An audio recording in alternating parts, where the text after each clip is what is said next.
Welcome welcome all to the IOPanel podcast in the new year 2021. We're here with you with episode 214, the first episode of 2021.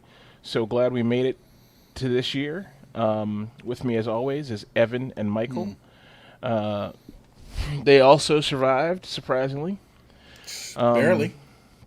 Yeah, we all made it somehow, and there's a lot to talk about in today's episode. So let's jump into the who you are and how's your fathers. So, please introduce yourself. Tell us a little bit about your background. Yeah, since you're all new here. Yeah, it's like I'm Evan. I'm from Spokane, and I love fly fishing. Yeah, whatever. Like, what? Yeah, and I'm a geocacher. There you go. Oh, God. Oh, Evan. Yeah. That sounds like something you actually might like. I mean, I do like treasure. I think you like it. I think you like it in theory, but not actually doing it. I might like doing it a little bit. I also like hiding things from other people. So, I mean, it fits all those aspects. Like your true intentions and or your true feelings? Yes. As well as items. Yeah. Okay. Yes. Right. Got it. But I suppose I could put things in a tin box and bury them, and there's like little notes about myself. That could work. I'll start a rumor of a new serial killer, a murder-free serial killer. Instead of BTK, it's EL. I don't know what BTK is. ELN. the BTK killer. The BT. What is it, Michael? It's a serial killer. Okay. Yeah. It was a serial killer. Yeah. And I'm now reminded, as I was falling asleep watching Futurama last night, about Bender's criminal activity and his trifecta, like burglary, larceny, and arsony. Like burglar, larceny, arsony.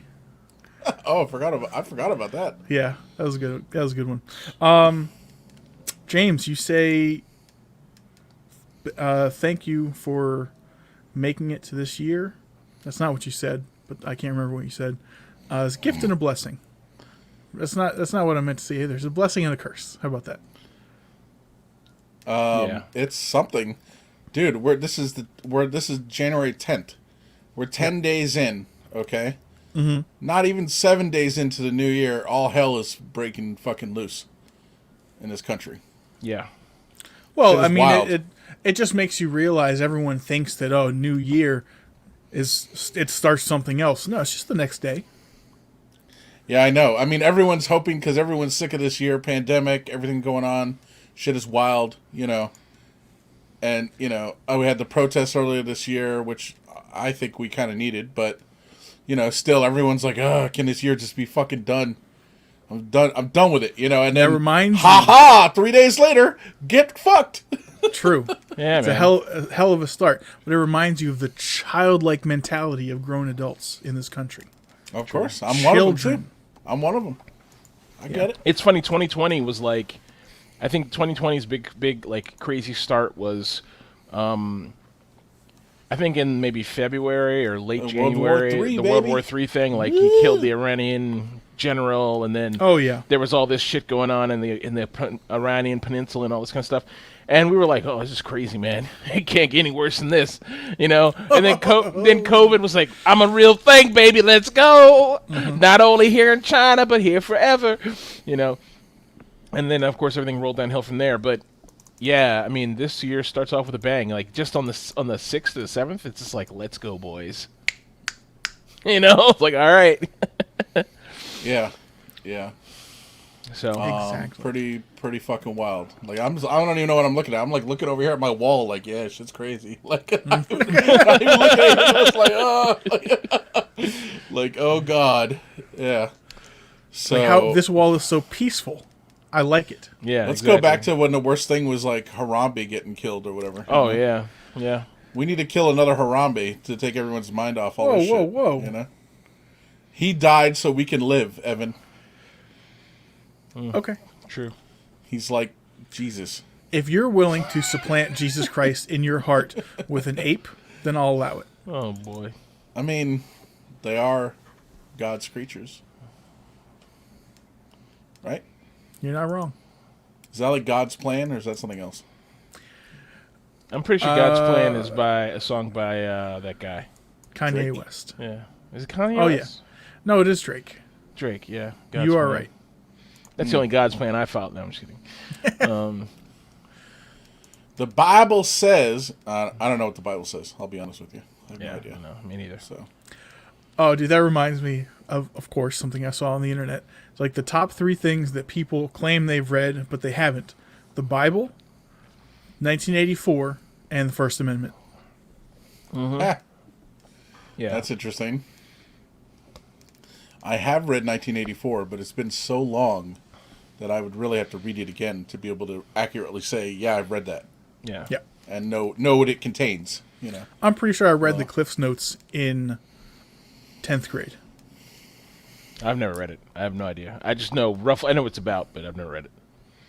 Yeah. Well, we're living it, James. It's like Fahrenheit 451, right? It's kind of like Yeah. that's like also one of those pivotal pieces of literature that like you need to reference this because we're gonna get there, you know? Yeah, 1984 is kind of the same thing, like totalitarian government, and like they're censoring everything. You know, it's like a department that just censors stuff. And I think it's, if I'm not mistaken, just like Fahrenheit 451 is a guy that is responsible for burning books. I want to say 1984 is about a character who's part of the censorship department. I could be wrong, though.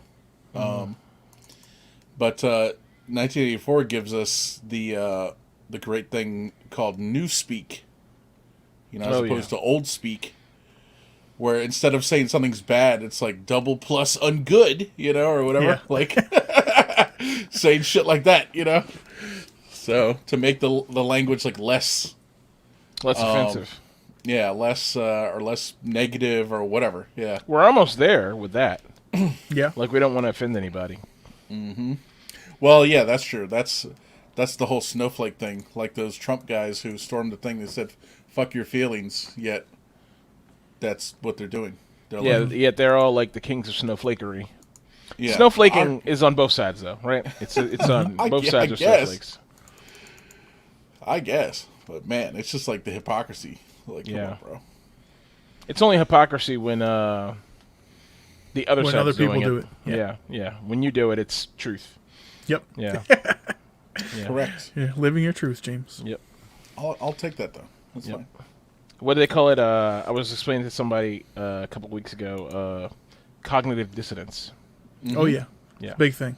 Two truths That's a and big lie. thing among humans. No, that's something else.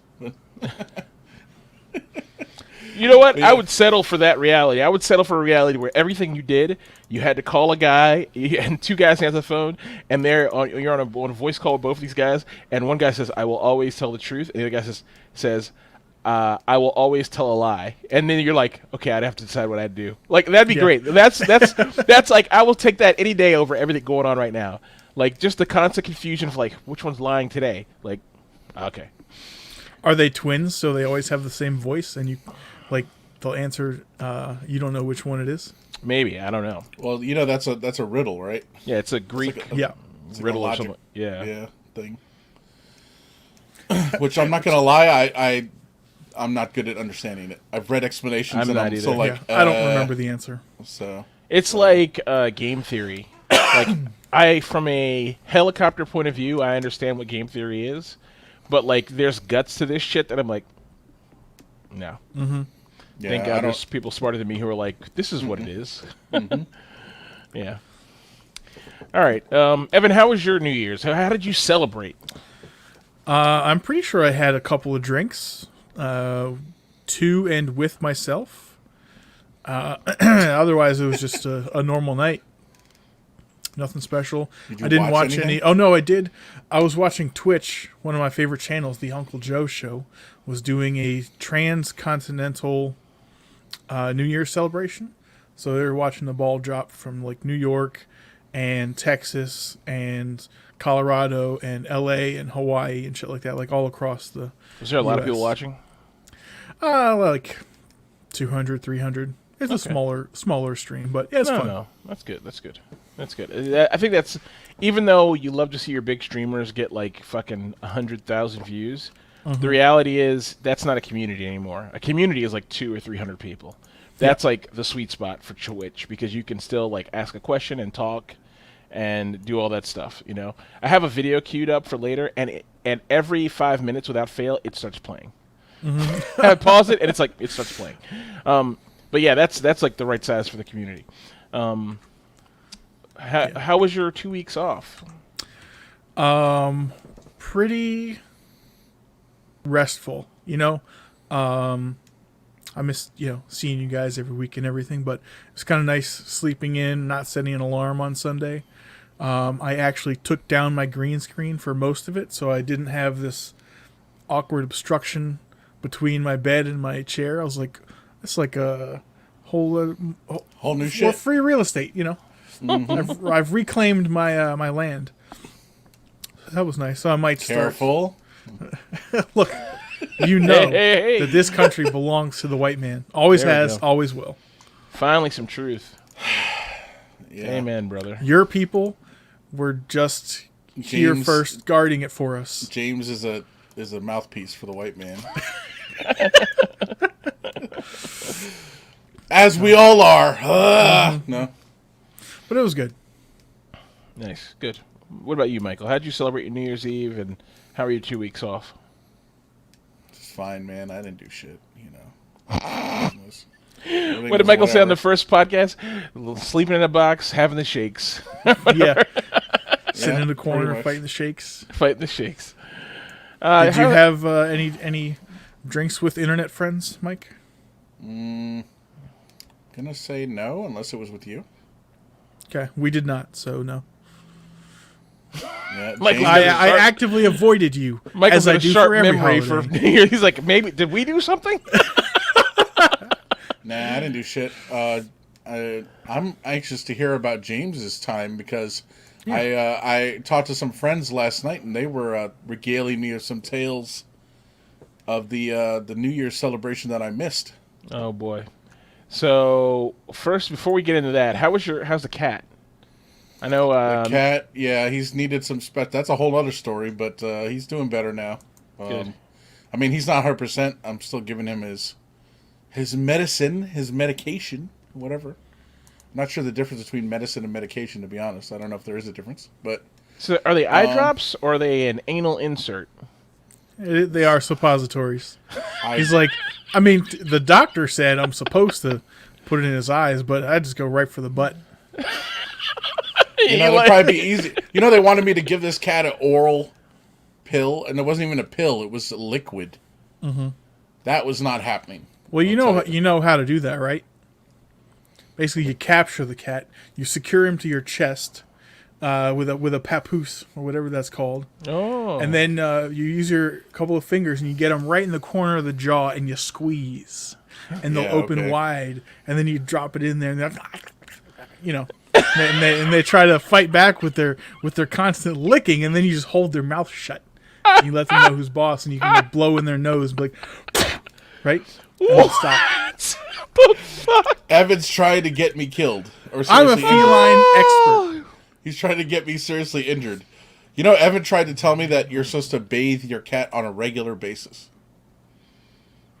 Regular, I would say I'd go with like once a month. I mean, I know you're supposed to bathe them a little bit, but I thought cats take care of it themselves for the most part. Yeah. I know Evan, people I did bathe not cats, ask, though. but I will ask next time. Sure. I forgot. Do you comb your cat?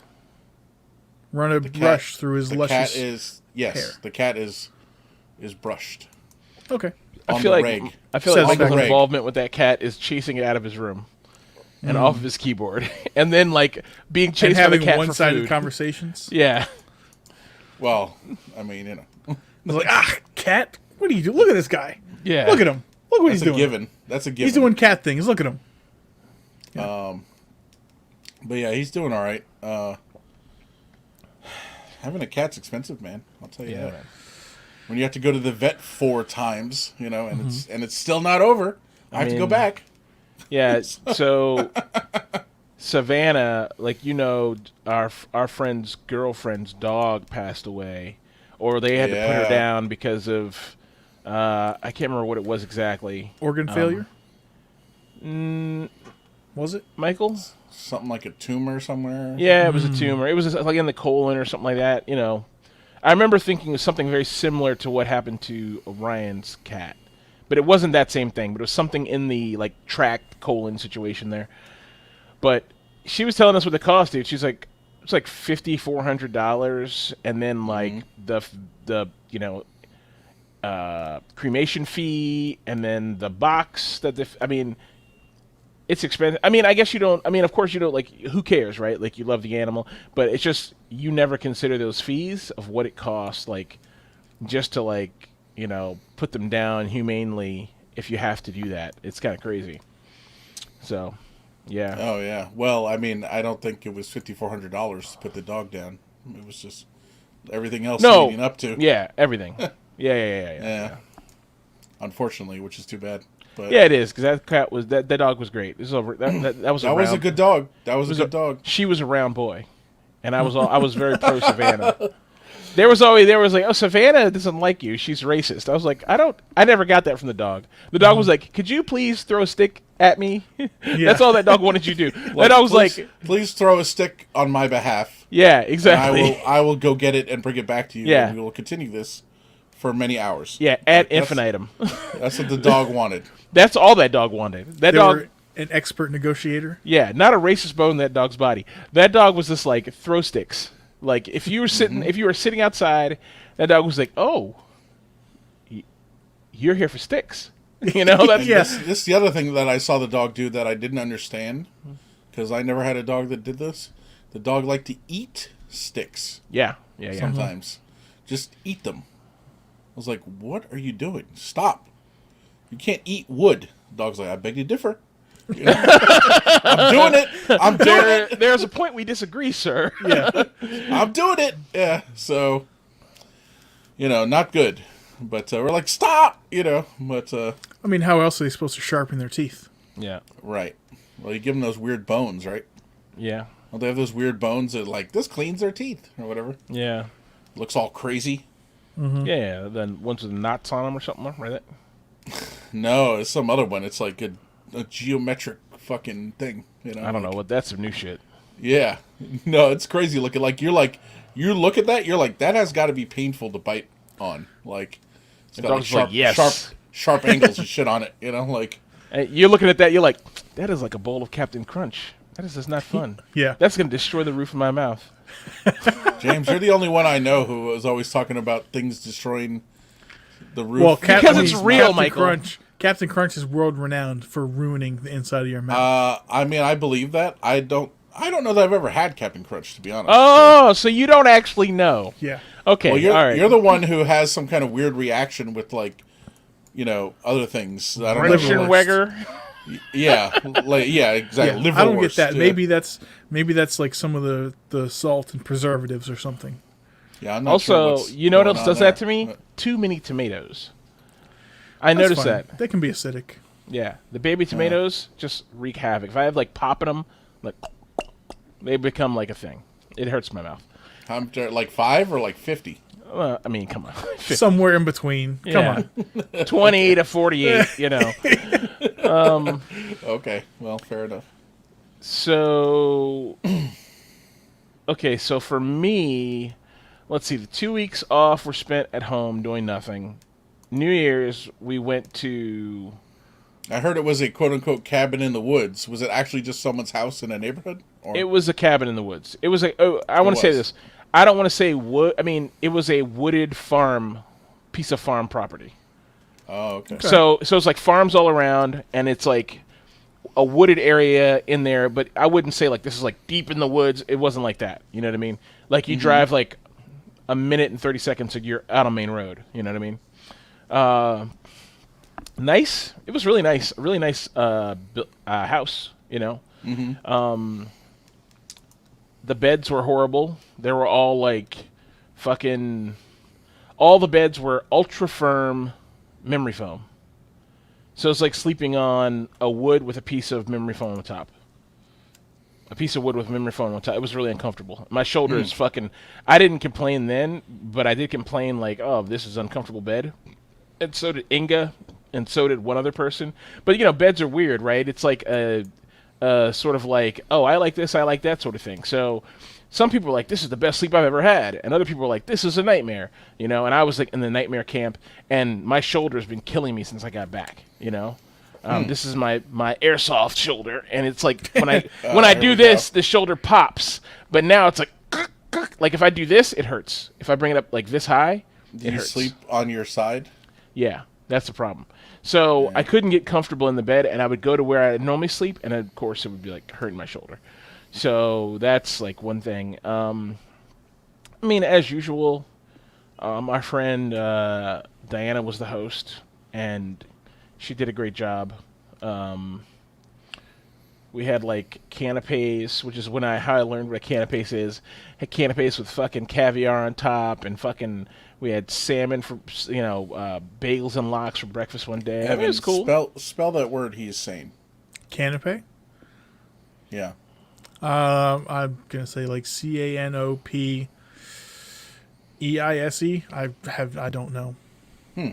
I don't know either. I'm genuinely asking. Bite-sized appetizers. I also think caviar is highly overrated. Yeah, CANAPE with a fucking thing on top. S. That's how you spell it. Oh, yeah. It's canapé then. Yeah, canapé. Okay. I'm just stupid. I'm like, canapes. And also I'm repeating what other stupid people said to me. They're like, canapes. I was like, oh, that must be how you say it. Okay. Chablis? It sounds like chablis? a French word. So yeah. You wouldn't pronounce the S at the end. Yeah, it was, overall it was a good time. There was a fair amount of like arguing about politics. And the usual. No, they're supposed to. They're in the right. No. Yeah. No. It's was there a lake to hang out by? There wasn't a lake. There was a big yard, fenced-in yard, very dog-friendly house. They had a big basement where you could have like a little bar. There was a little bar there and stuff like that. And there was a gazebo in the back. It's a nice house. I can't really say. No fishing, though? No fishing, no lake, nothing like that. The whole idea of that place was just to go there and sit around. The internet was atrocious. I heard it was satellite internet. Yeah, it was. Yeah, it's Hughes Network or something like that, DirecTV or whatever. It was really bad. But look, if you just want to get away, it was a great house. I had a great time, And anytime you get into bigger people are going to argue, and eventually you're going to come to a point, like we spent 5 days there with these people, and eventually you're going to come to a point where you're like, oh, I hate this person. I want them to die in a fire. And that's what always happens. When we go to the beach, Michael can attest, you go to the beach, with these other people and with me, you're going to leave being like, I hate James's ass. He's a piece of shit. That's just how it is. And then you take like 2 weeks off from these motherfuckers, and you're like, okay, I can tolerate seeing your face again. Without wanting you to burn in fire. I heard there was some pranks, I heard you took a shower and you came out and your entire bedroom was completely rearranged. Yeah. That's a pretty good one, honestly. That was a good one. Also, did you hear any of that? No, I was in the shower. I was in the bathroom across the hall. Oh, okay. I walked in and I was like, what the fuck? I was like, wait, what? Like, I was a little gaslit for a second. I was like, is this how it was before? Maybe this is right. Then I was like, oh, wait a second. Jamie's here. Of course, this insane motherfucker shifted everything around. And actually, I asked Diana to look in the room to see what he did, and she said, this room's a mess. And I was like, that's your takeaway? Look where the bed and shit is, It wasn't a mess. I hadn't made the bed. I was like, get fuck off. Anyway. So... I heard there was some fish. A little bit. Oh, dude. Don't even get me started. Only slightly? Okay, so New Year's Eve. So look, we have a friend. That's not surprising, right? No. So our friend who hosted the event, Diana, her boyfriend, Danny, and her are fish fans. The fish band that starts with a P. PH. Yes. It's a jam band, basically. Psychedelic jam band. Yeah. So I don't like jam bands because they're not really they're just like let's play instruments for 17 hours. Like, it's just like, okay. Widdly, Yeah, it's just like, whatever, you know what I mean? And they have hundreds of songs, and they're all, like, a vapid, jammy mess. It's just like, whatever. I don't care about that. I have no interest in that. So, but we've all been very tolerant of our friends' enjoyment of it. But that's the kind of thing where it's like, every time there's an opportunity to talk about Fish or jam band shit, they're like, let's talk about it. You know what I mean? Like, you just engage them on it, they're like, let's go. So so New Year's Eve comes, and downstairs, our friend's boyfriend has set up a fog machine, a laser light show machine, and another light machine. And it's like, and for 4 hours straight, he's streaming the Fish New Year's Eve show. And it's like, and they're like, come downstairs, and like, me, Jamie, and David are like, no. So all us boys are staying upstairs, all the girls and the other boyfriend are downstairs getting trash, dancing, and watching the Fish show. And I was just like, no, I'm not doing that. And I mean, I don't know, it is what it is. I mean, we should not be naive and say we expected another outcome. I mean, we know that Fish is an important part of their New Year's activities, so I'm not mad at it. It just is what it is. I know other people are upset about that for some reason, but honestly, I don't care. It's like, no one was like putting like, you need to watch Fish or else. It was just like, whatever. Do your thing, I'll do mine. Like, he didn't, like, Danny, the guy who's into it, didn't care. He didn't care if we showed up or not. You know what I mean? Right. Come if you want, then if not, whatever. Yeah, exactly. You know what I mean? Yeah. Probably... I was going to say something else, too. Did you watch the Wu-Tang New Year? Or? No. We barely watched New Year's. We missed the ball drop, and that was like a big point of antagonization. Dave was trying to fix the Google Chromecast. They had Apple TV hooked up to it, and that was like triggered. Everyone was triggered about the Apple TV for some reason. So Dave was trying to hook up a new Chromecast to it, and of course we missed the ball drop altogether.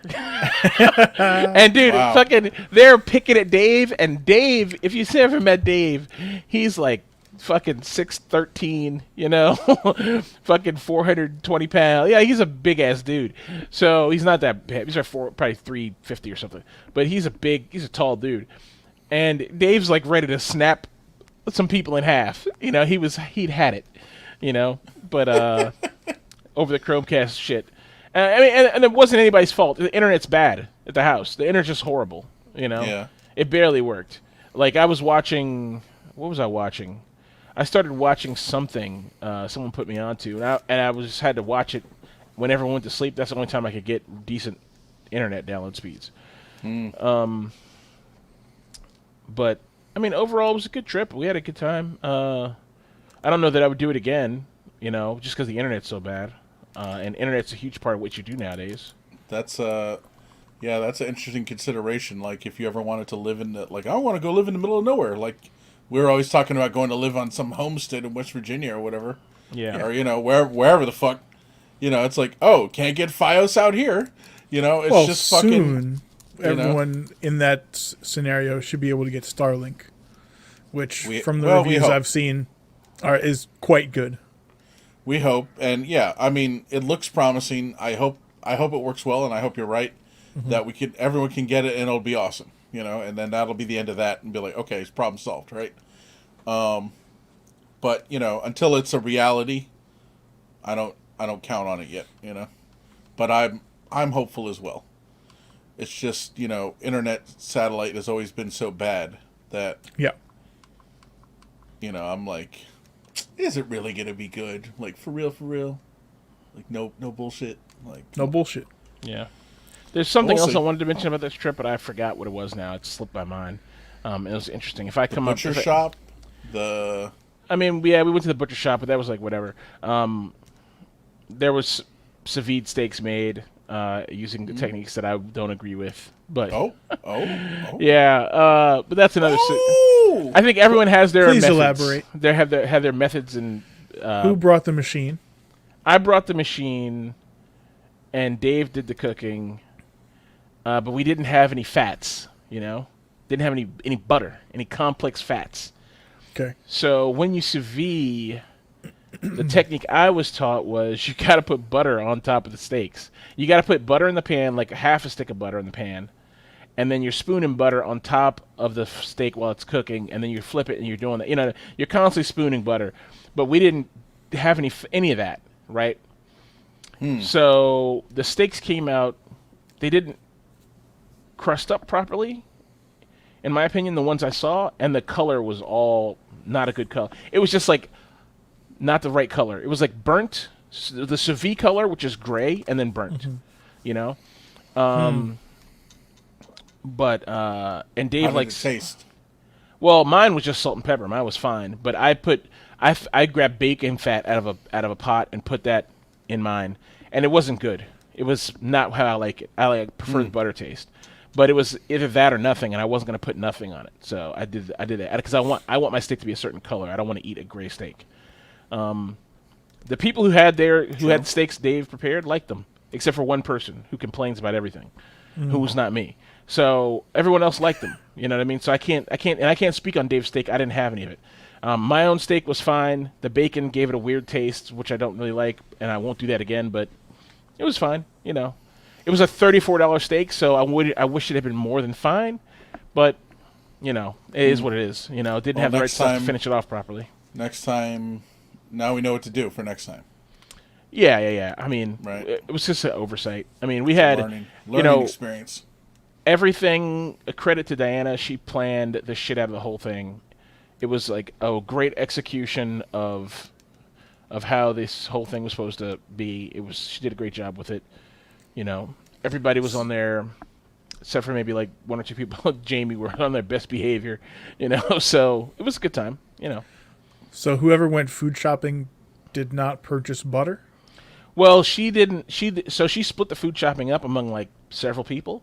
So I think butter maybe just slipped through the cracks, and I think she also planned based on her recipes and menu. So her stuff was good, like her stuff was fine, you know. But Dave, I think probably just forgot the butter, or maybe he doesn't use butter when he sears at home. Maybe he doesn't prepare them like this. I don't know,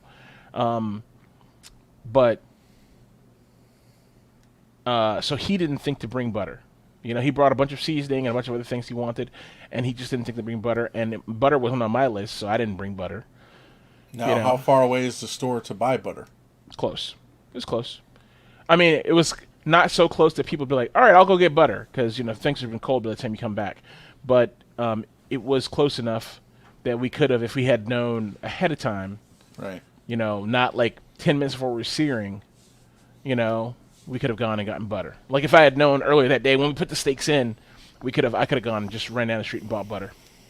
It's close. That's one nice thing about this. It's not like, you know, oh, we're 3 hours away from the nearest grocery store, you know? Yep. Or like a helicopter ride from EMS. Like sometimes we stayed in, we laugh, but sometimes we stayed in Outer Banks, and that's how it is. Like EMS is a helicopter ride away, you know? So. Yeah, it's funny you mentioned that. I was actually listening to a NPR, not an NPR, but it was on NPR, but it's what's that thing I like? The Moth, right? Is that by the Mothman? Yeah, Mothman Jack. So yeah. No, so if Mothman Jack. Yeah. If anyone doesn't know, The Moth is a show that airs on NPR. You can also listen to it in podcast format, and people get up on stage typically at these certain events they have and tell the audience a story. And it's supposed to be true. Everything's supposed to be true, right? It's like spoken word poetry. Do you snap your fingers in lieu of clapping, so as not to offend anyone with audio triggers? You do a hands-friendly thumbs up, you know? Or No, nothing like that. Did you do one of these? Yeah, jazz This is hands. clapping now. Jazz hands, baby. No. No, none of that, Evan. It's not dumb. So, Thank you. So anyway, but thank you for not sugarcoating it. Yeah, and it has to be true. Yeah, it's true. And a lot of times, like I've listened. Normally, it's regular people. It's you. It's me. It's anyone going up there, right? But a lot of times, it's also celebrities. Like what's the black guy who is in NASA? He's an astronaut, and he had a picture with his dogs. Right? You guys remember seeing that? Like his official astronaut photo, like in the spacesuit and everything. Oh, and, right. Like he has his dogs with him. His name's like Melvin something or something like that. he did. He told his story. He told the story in one episode. So, but anyway, the whole point of this, the reason I bring it up, this guy was telling a story about how he needed to get he was on a transplant list. He had a new liver or something. I forget what it was. But he lives on Martha's Vineyard. And apparently, I've never been there, obviously, and don't know anyone who has. But apparently it's like, take a ferry over. And it's like not like super accessible. Especially at 3 a.m. or whatever. So, I was telling the story how exactly, like James said, it's a helicopter ride away. Some guy said, like, it's another guy on the island, like, let me know. I got my plane ready if you ever need me. Like, shit. Literally, like, he has, like, a Cessna or something. And, like, we'll fly you out. It's like, okay, cool. And I think he ended up doing that. But, yeah, so exactly what James is talking about. Like, EMS is a helicopter right away. Like, something you wouldn't really think about, I guess. Can you imagine that? You're like, oh, yeah, everything's cool. Then it's like, he's having a heart attack. Call 911. Yeah, the fucking hospital's 45 minutes away going 60. It's like, what? Yeah, that's fucking crazy. So that is fucking nuts. I mean, none of us ever think about that because we're like, we're fine. Everything's cool. Right? I think about it sort of in passing occasionally because where I used to live, and, Mike, you're pretty close to that still. Holy Cross is like 10 minutes, maybe? Yeah. Oh, yeah, it's right there. Where I live now, I'm in the middle of, like, I'm within 10 minutes of, like, 3 different hospitals, like, big hospitals, which I'm, thankful for. Thankfully have never had to use that location advantage, but I'm glad they're around. Have you ever been to that hospital? Or any of those hospitals? I've been to an attached facility of one of them for chest x-rays. Oh, okay. Very good. Very good. Yep. My primary care physician likes to throw that in every time he does a physical, apparently. Turn your head and cough. And then afterwards he's like, I heard you cough, so I'm going to send you for a chest x-ray. I'm like, okay, doctor. But that's the way the way you can make insurance pay for it. Who's your doctor? Some comedian? Evan. Huh? Evan, is he just trying to make sure you get your yearly dose? Of radiation? Yeah. Of focused chest radiation? I mean, maybe. They're like, it's safe. They run out of the room. Yeah. You're like, yeah, all right. Like, you're at the dentist. They go diving behind something. You're like, thanks. Like, they got this thing this big right here. Like, you're like, awesome. Yeah. Yeah, you're going to be fine. I'm going to put on this fucking 400-pound lead vest. Yeah. And then stand in another room. Like, what? Well, in all fairness, they put the lead vest on you. And then they go stand in the other room. But yeah, there's no lead vest for the rest of my fucking head and brain and everything. That's fine. Yeah, it's like, you'd be all right. Like, thanks. Yeah. Like, doesn't radiation stick and shit? Doesn't it, like, stay there? Yeah, but, your cells heal. And the ones that don't deserve to die anyways. Yeah, they're weak. They're weak. Yeah. Oh, man. So, James, it sounds like it was an interesting time down there in the... Oh, yeah. I was going to say in the Outer Banks, in wherever you were. Leesburg. In Virginia. Yeah, it was quite nice. Definitely, like I said, I don't know that I would do it again, but, You kid it up? What do you mean? Gat it up? No. I did take a flashlight. I mean... Oh, there you go. He's like, did you have a knife? He's like, I did not. Like, no, I always have a knife, Michael. I did have my knife. Right, I had my knife and my flashlight in my pocket. Well, there you go. EDC wouldn't be everyday carry if you didn't everyday carry it, Michael. Get it together. That is true. Yeah.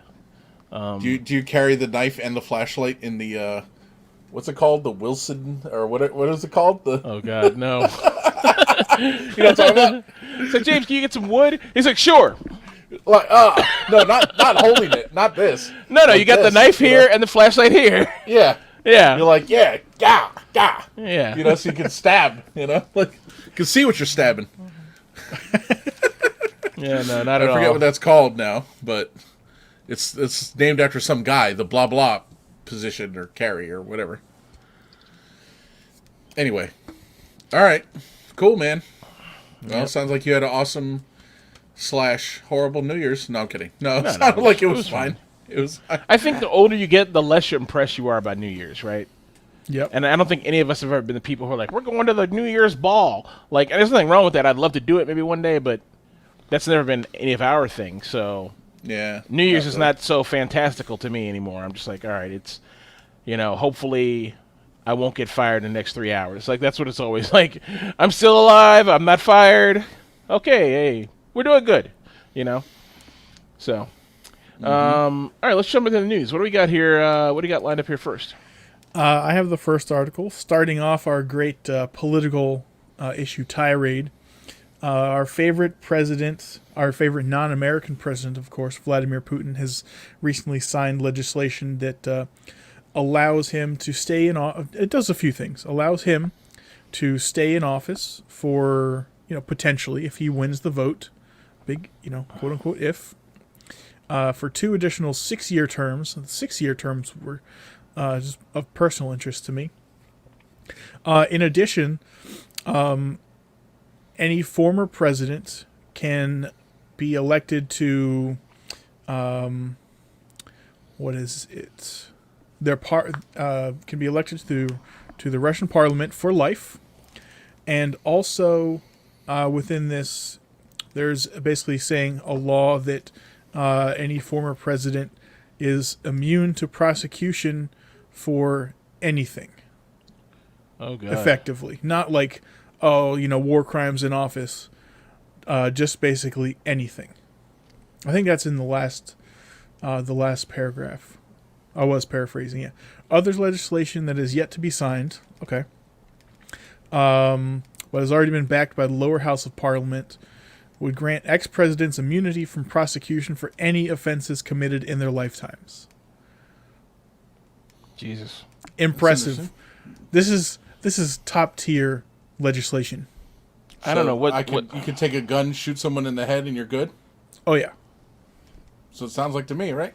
I mean, you can only imagine how many bodies Putin got on his hands. You know what I mean? Of course. I mean, And anything other that shit. comes out when he's no longer president, now he's like, assuming this is signed into law, now he's good. He's like, fuck it.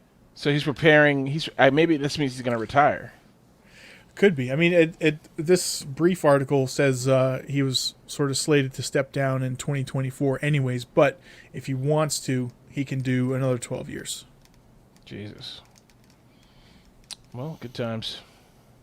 He's a very strong leader. He's something. He is definitely something. Yeah. There's like all the pictures of him like just laughing. Mm-hmm. Or shirtless, like, fishing and or riding bears, Yeah. practicing judo, all kinds of stuff. Yeah. He's a He's a well-rounded. the picture of manhood. Yeah. I like the other one that John Oliver had. Well, there was a couple of them, but the one, forget which country it was, but it was one of the former I wanna say Turkmenistan? Soviet. Could be. Was it like Gerba Gaba Gada Gurga? Oh yeah. Yeah. Turkmenistan. Gerba Gooba Gooby. Yeah. Yeah. Something It's about like- horses. It's like he rode a bicycle and shot 3 targets and blah Oh, blah. yeah. Like, Yeah. some bullshit, Yeah. Like, I don't know. It's like, what are you talking about? You know, Yeah, he has obsession with horses, and he wrote a rap song with his nephew or son or something like that, or cousin, or Does he have, so you're right, he does have that. Does he also have a book, or is that Saddam? Doesn't Saddam have a book? I don't know. Wasn't there something about rabbits? That I don't remember.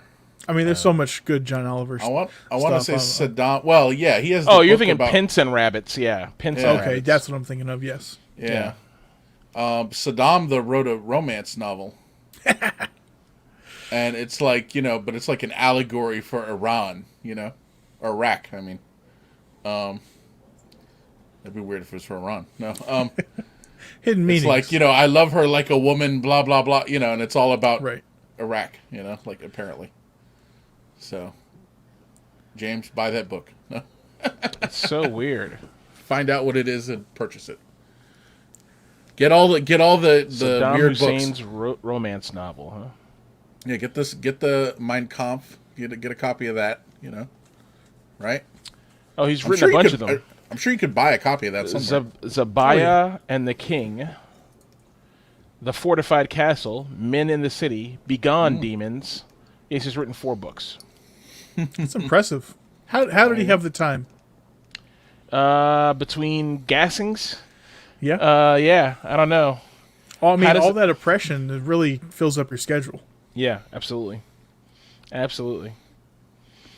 All right, what's next here? We got a little gap here to talk about something. What could that something be? The gap might mean that it's small and insignificant, since it's a small gap. Could be.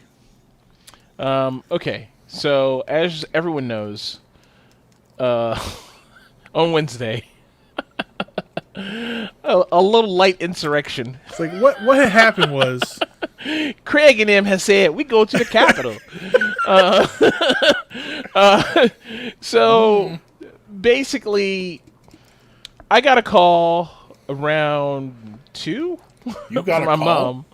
Yeah, they were like, we need you down here now. Agent brought us. We need you on the scene. so you've been activated. Yeah, you've been activated. I'm like, oh shit, I gotta go. No, I got a call from my mom, and she was like, the Trumpers have taken the Capitol. And I was like, yeah, all right, you crazy lady. I was like, you don't know what you're talking about. And I just like meant to look for it, and I was like, whatever. And I thought I probably saw like a clip, and it was like Trump, people on the steps of the Capitol. I was like, all right, I don't care about this, Or I thought they were protesting down there. I was like, I don't care about this. And then I think it was Michael. Was it you called me around 3? No. Why would I call you? Maybe it was just JC then. It was JC. He called me around 3 or 4, and he was like, have you seen the news? And I was like, no. And I was like, and look, it's kind of, anytime I get a call from one of my friends, say, have you seen the news? Some shit is happening, right? Because these people, why would anyone call you? Yeah, nobody calls me. No one calls you. And if we're saying what's on the news, have you seen the news? Yeah, because nobody watches the news. Say that? Yeah, because none of my friends watch the news, including me.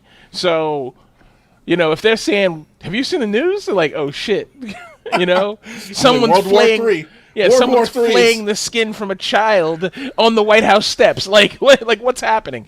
So I go in the news, and there it is. It's like they're in the Capitol building, going ham, and so these are very good people, James. Yeah, they're good people on both sides, Michael. Get it together. So right. Yeah, I was like, at that moment, I was like sucked in because I love this stuff, and He's like, I like a good insurrection. Well, I was really excited because I was like, doesn't, honestly. Yeah, I was excited because I was like, this is fucking hilarious. I thought it was fucking hilarious because I was looking, you're watching the news and I'm like, this is like, if anything shows, and as a black person, I'm coming from this at the angle of like, if anything shows the difference between how the police treat black people and police treat white people, this is it right here. Because these people are pushing cops. Cops are like, running away. You know what I mean? It's just like a whole thing. And I was just like, this is fucking funny to me. And of course I went on Facebook and posted about it because I couldn't get enough. And, yeah, and that's a whole nother story for another time and another podcast altogether. But yeah, that was like hilarious. So anyway, let's crack straight into it here. First things first. I'm going to cue this up. Hopefully we won't get a DMC takedown. We probably will, but whatever. We're not making any money off this podcast anyway. So I'm just going to add this in here. So this is from WUSA 9, local news channel. And I hope, you guys let me know if you can hear the audio. I think you should be able to hear it, but I'm not sure. But basically this is a timeline. And I have a bunch of other things we're going to talk about with this. But this is a quick, like a 2-minute timeline of the events and what happened. So, can you guys hear it? No. Okay, great. Wah, wah. Good, okay. Wonderful. Okay, so I'm going to mute it, so I'm just going to leave it playing. So basically, they're just saying that the rioters were like, okay, the rioters are talking about, if you like, wanted to, you could probably turn on the captions. I don't know if you care, though. So. Oh, no, yeah, absolutely. That's a great idea. Unknown, wonderful. Okay. So, but of course, it doesn't help our audio listeners. But yeah, no, not at all. I mean, we're going to talk about it anyway. This is just a timeline for anybody, and I'll put a link to this in the show notes so you guys can see. I'm going to put a link to all these things in the show notes through a Bitly link. But as you can see, so in this shot right here, you can see the cops. So 10 police officers, according to this, I watched this like 3 times already. 10 police officers held the line on the steps right there. Then they got reinforced with police officers in riot gear, Capitol Police in riot gear, and between those 10 police, those additional riot gear police coming, something happened where they were like, okay, let them go, you know what I mean? And all the police fell back. Now, I don't know why that happened. Maybe there's some like strategic reason where like we don't want to endanger our officers or something. We're just trying to buy time to get the senators and congressmen out. I don't know. None of those things happened. Officers still remained endangered. 2 officers died. 2 officers died. 2 officers died, yeah. Oh, I only heard about 1. Yeah, one of them they're saying is directly related to this. He committed suicide yesterday. What? Yeah. Oh, I didn't see that one. Okay. Yeah, wow. He was here today. He was here on Wednesday when it happened. He committed suicide on Saturday. So it's probably a direct impact of this. Either something he did or something he felt like he failed to do. And then the other officer, obviously, he was hit in the head with a fire extinguisher. Like someone smashed a fire extinguisher in his head, and he died from complications yesterday or Friday or something like that. And then 4 rioters died. And we'll talk about one of them being shot by the police. Yeah, and we're going to get into all of that. Yeah. But yeah, so they fall back here, and at the same time, on the other side of the building, and they're about to show that, I think, right now, yeah, they start scaling on the Senate side. They start scaling the building and getting up there on the Senate side, and you can see they're breaking the windows. They're breaking, trying to get in. They're ripping the doors open. This guy's like, yeah, it was great, man. We went in there and partied. Awesome. You know what I mean? Like, really? Yeah, that's exactly. He's roughly saying something like that. And this guy's like, yeah, it was like, so they're just talking about how great it is. Okay. And they release gas inside. They tell the congressman to fucking put gas masks on, This kind of breaks down like what happened. So that's where they came in at right there. And then this is Senate chamber. This is that's Pelosi's office right here, if you can see my mouse. Mm-hmm. Mm-hmm. And this is like the shots you see the guy in Pelosi's office is here, This is where the lady got shot. Here, I think? Or here. She got shot somewhere down here. Actually, if I can get this thing to go down. She got shot in this hallway here. Yeah, I think it's either here or here. It's somewhere in this area here she got shot. But that whole thing is like crazy. Yeah, there you go. That's Pelosi's office right there. There you go. I got it wrong. That's Pelosi's office. But yeah, and this guy went into Pelosi's office. That's the guy? No, he's a guy. Oh, okay. And then the other ones went to the Senate. And so the senators are still, oddly enough, I think because in the House of Reps, Pelosi was there, and Pence was there, they got evacuated first. So Pelosi's in the chain of command. She got physically removed. Pence is in the chain of command. He got physically removed. Okay? The senators are like, you're on your own, bro. The senators were still going. They didn't know what was happening until then they came and said, oh, we have to stop. They're in the building. And they're like, oh, okay, shit. But it was too late to evacuate them. So they said, reach under your seats and pull the gas mask out of your seats. Okay, and so that's what this bag is right here. This is the gas mask that the senators were using.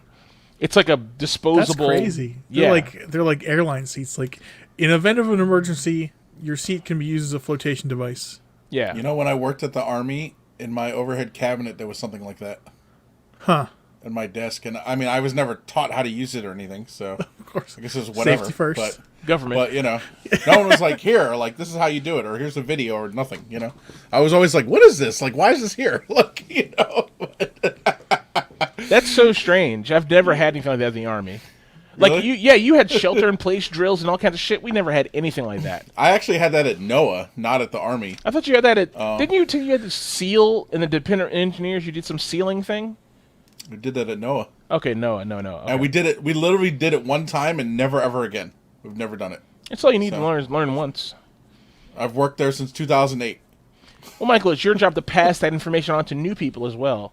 So they only have to teach something once. Mm-hmm. Exactly. So, there you go.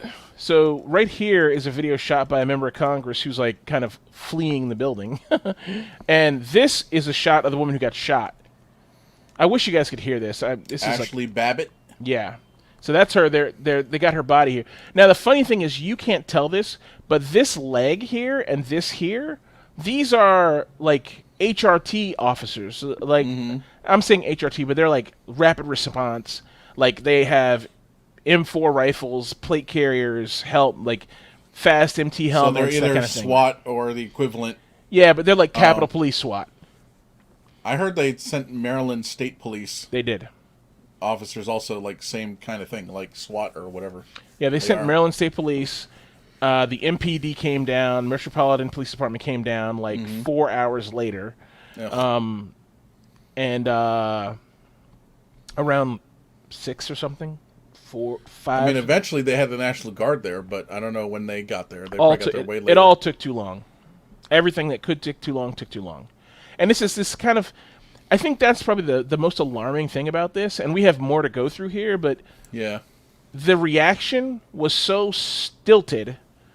It's honestly crazy to say the reaction of like any protest, not even Black Lives Matter, but any protest, the way the police respond.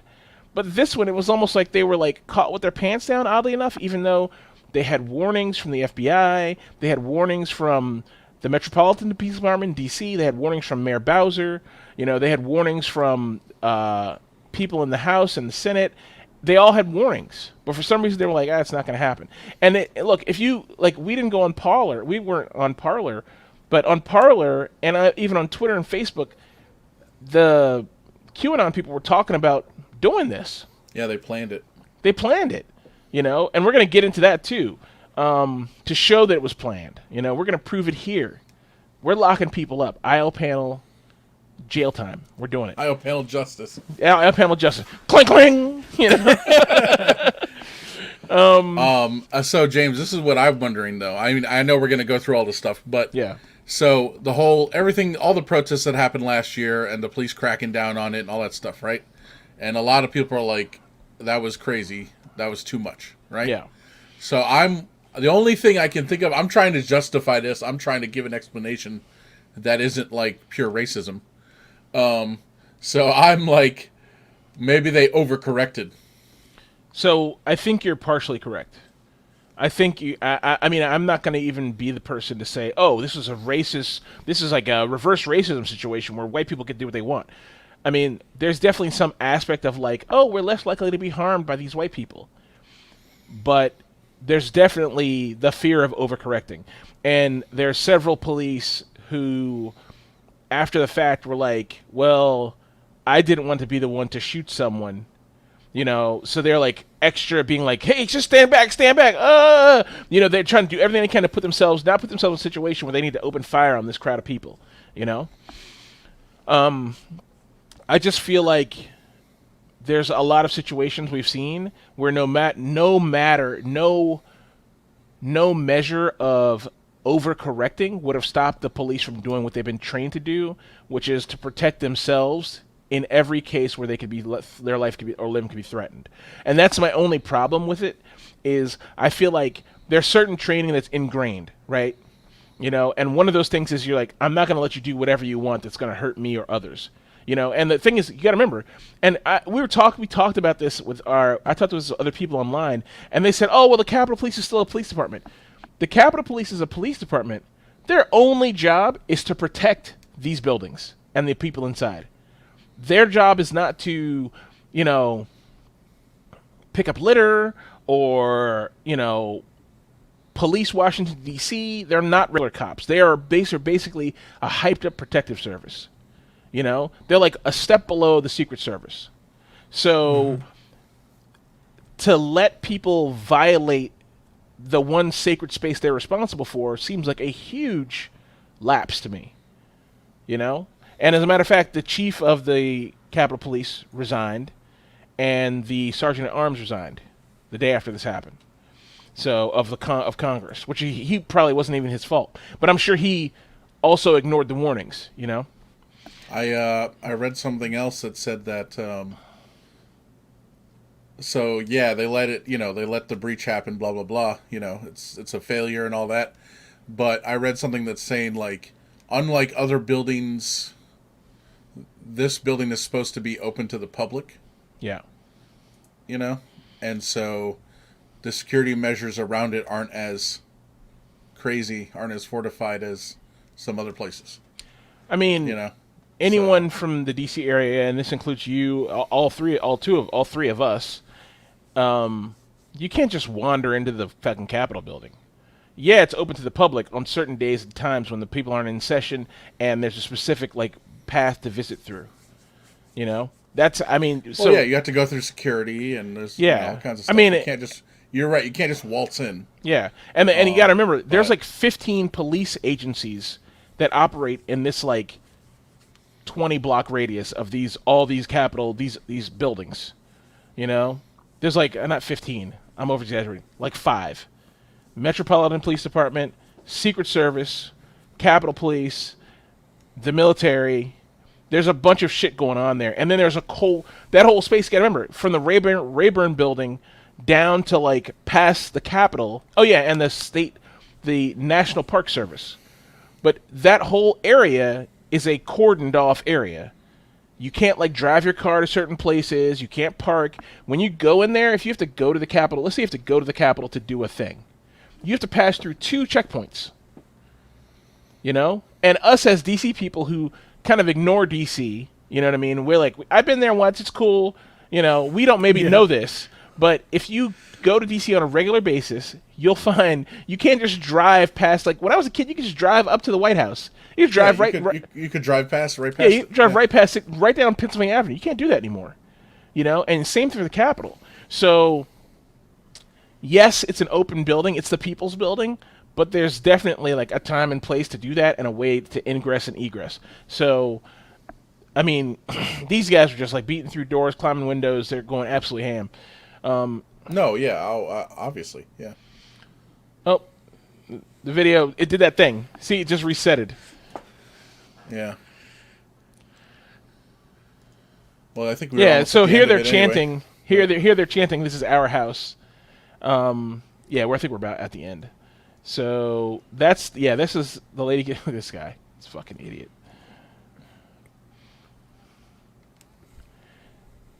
So yeah, someone saw the gun, and I have that video too. Someone saw the gun. They're like, "Oh no, chill out. She's got a gun.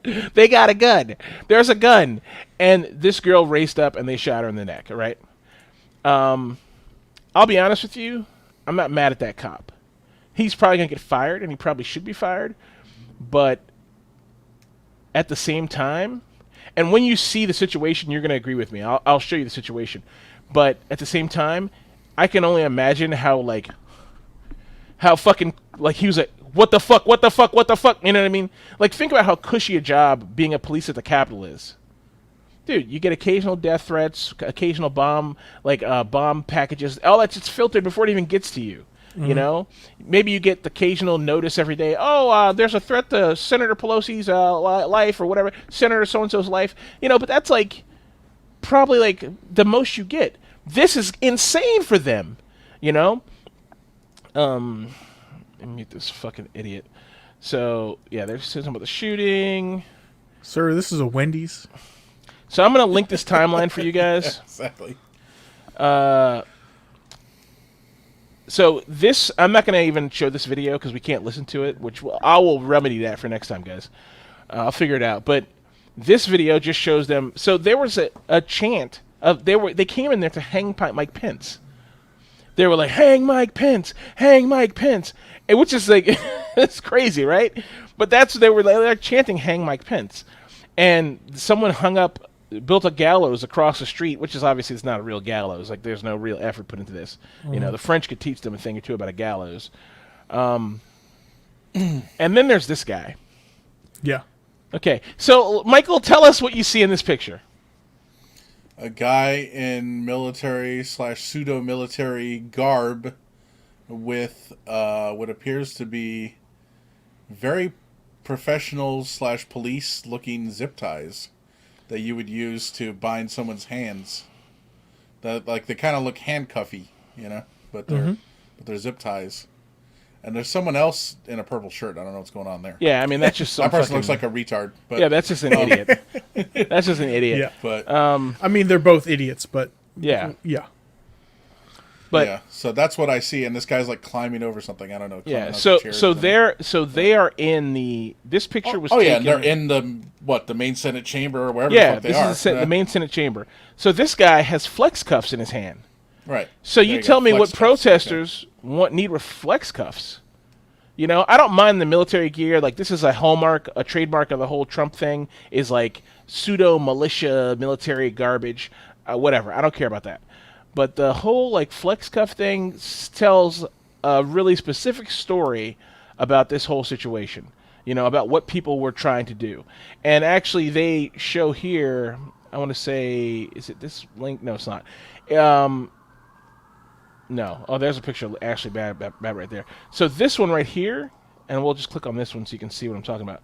So this lady, she has onions. Yeah, I read about this. I was like, is that true? Yeah. Is it an onion? So she's full of shit. Yeah. So no, people said, oh, it's so she looks like she's crying. But the truth is, apparently, onions are an antidote to tear gas. Interesting. So this kind of implies, they were preparing. They were prepared for the case of getting tear gassed.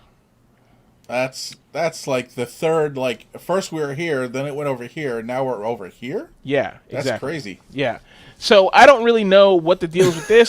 This is the only picture of someone with an onion, but I think it's obvious there's something going on here. And then there's the flex cuff guy again. First they said, "Oh, she's like I got tear gassed," which okay, who cares? I mean, what do you think is going to happen? Yeah. But fine. All right. And then, but then it's like an onion. So it's like, oh, is she faking and using an onion to make herself cry, and whatever.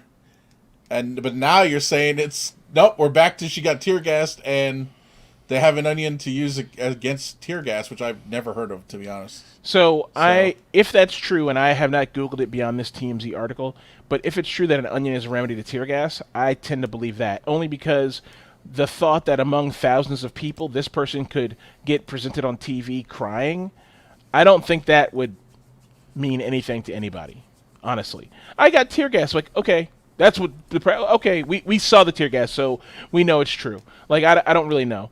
But I think the whole... Yeah, exactly. Yeah.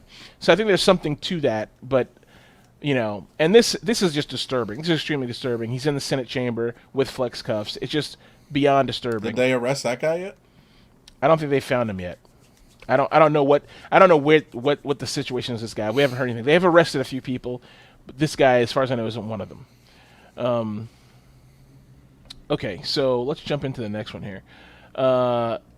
So yeah, this is the Hang Mike Pence speech. I will just post this so you guys can see it. There's not really much to it, and you can't hear it. So, but yeah, they're just yelling "Hang Mike Pence," and then this is this guy. This is in Pelosi's office right here. They're live streaming. Yeah. And they're just like, great. And the thing is, there's a fair amount of ransacking going on. Like, they're ransacking the place, like destroying things, throwing papers around. I mean, we're talking about all over the Capitol, not just her office. But yeah, this is like, and the thing is, they're live streaming the whole thing. It's just fucking wild, honestly, man. I read somewhere that on Reddit, on the subreddit, which actually I'm a part of, but I haven't looked at yet, Data Hoarder. Oh yeah, yeah. I was looking for that subreddit. You have to send me a link to that. Yeah, they were trying to preserve all these things because people realized later, like, oh fuck, what did we do? This is evidence. Yeah. And so they're going back and deleting it. But like more idiots. Yeah, exactly. So I think they're trying to preserve it all. Yeah, you'll have to get us a link to that, Michael. To that the thing within the subreddit. Because I was looking, I heard about it, and I was like, oh, I want to get into that. Because yeah, there's just tons of evidence that these guys are now trying to fall back and get rid of. Okay, next, this is Brian Sicknick, the officer who was bashed in the head with the fire extinguisher. And then this article also speaks about Howard Officer Liebengood, who committed suicide on the weekend, and I think that's him. That's Liebengood right there. Yeah, I mean, I don't know. You know, this is the party of law and order, right? And the party that respects police.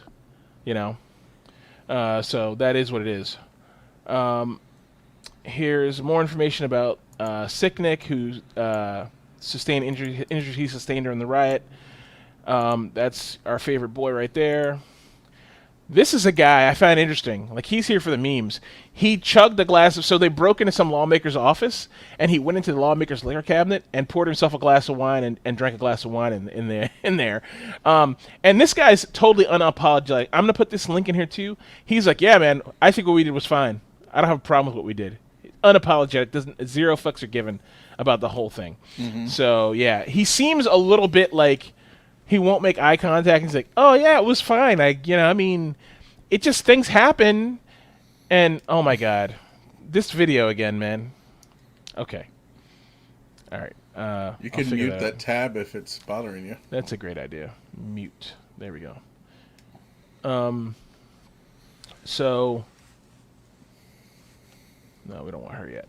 Okay, so yeah, but this guy, he seems like he's getting to the regret place. But when they recorded this, he doesn't regret anything. And what he did is stupid. I mean, to go to jail, because he's going to go to jail. Like, they're going to come get him. Everybody who was in that building, they're going to come get you. You know?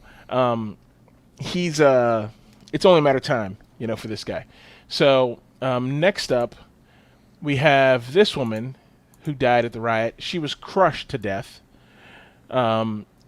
By a huge freaking guy. Yeah, by a huge freaking guy. A serial crusher. Her like death isn't... 2 creams, 2 sugars? Yeah, her death isn't funny, but that's a funny reference. Good pull, Evan. Yeah, so she gave up drugs, cleaned her life up to become a Trump supporter, a QAnon maniac, and then she died here. So, yeah. And what happened to her? She got crushed? She got crushed in the crowd getting into the Capitol. Oh, wow. Yeah, there's some scenes of them trying to get in there, and it's terrifying. It's like, from someone like me who's a little claustrophobic, it's pure nightmare fuel.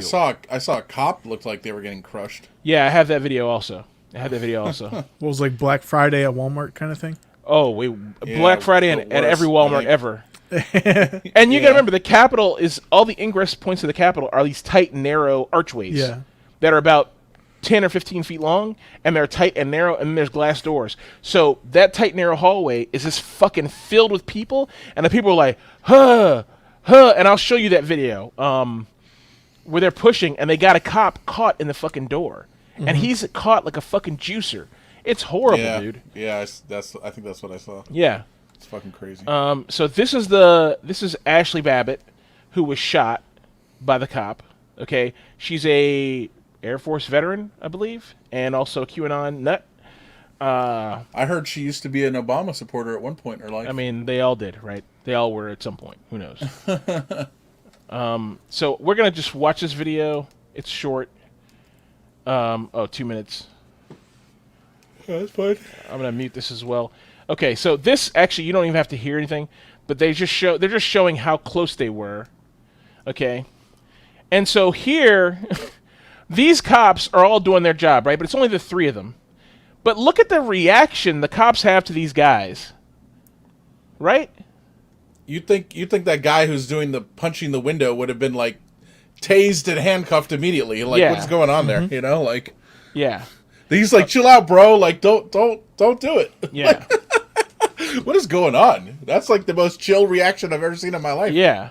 Well, I think these cops are all legitimately scared. So that's Ashley Babbitt right there.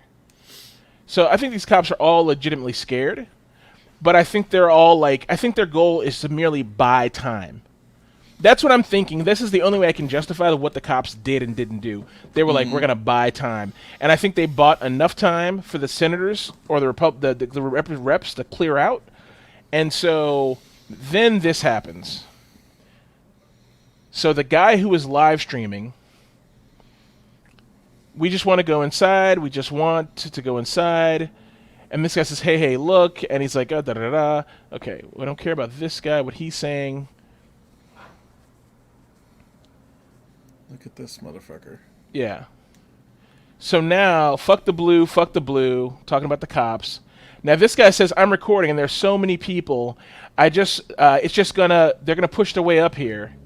Bro, I've seen people outside getting hurt. I don't want to see you get hurt. He's talking to the cops. We'll make a path. Dead ass. Dead ass. That's what I'm saying. We'll make a path, bro. Please, just let us make a path. We pay you guys. The whole country hated you. We had your back. And so the cops leave. The cops just walk away. Oh, there you go. So those cops should be fired because they got that girl killed. Maybe they couldn't have done anything anyway. I mean, maybe not, but if they had stood there, this wouldn't have escalated. So True. You see here, they'll break it down, and look, right there, the gun. You see it? So who is that? A Capitol Police officer? Yeah. There's probably a protective service guy. But now look at his finger, look at his trigger discipline. Yeah. Let's go back here. Let's just jump back real quick. I thought I just saw him fire. No. He put his finger on the trigger, but this is a test to his nervous level. Because he goes from hand on trigger guard to finger and trigger to back hand on trigger guard. Because he's like, you know what I mean? He's like, should I? You know? And look at the barricade. Yeah, there's chairs and shit there. So this is like this scene of the barricaded door is so crazy, you know? But you look at the barricade, and that tells you a huge story about the situation. So the senators we saw in the beginning of the scene are gone. They've cleared out. So that's why I think maybe the cops were like, hey, look, protect yourself by just getting out of the way. But I feel like them and this guy weren't on the same page. Mm-hmm. You know? So this guy's like, I'm not going to let you in. I'll be honest with you. I talked to a Marine Corps friend of mine, and I said, I would have just been shooting fools. And he said, well, you never shot anybody before. It's not a situation like that situation of like, should I kill this person?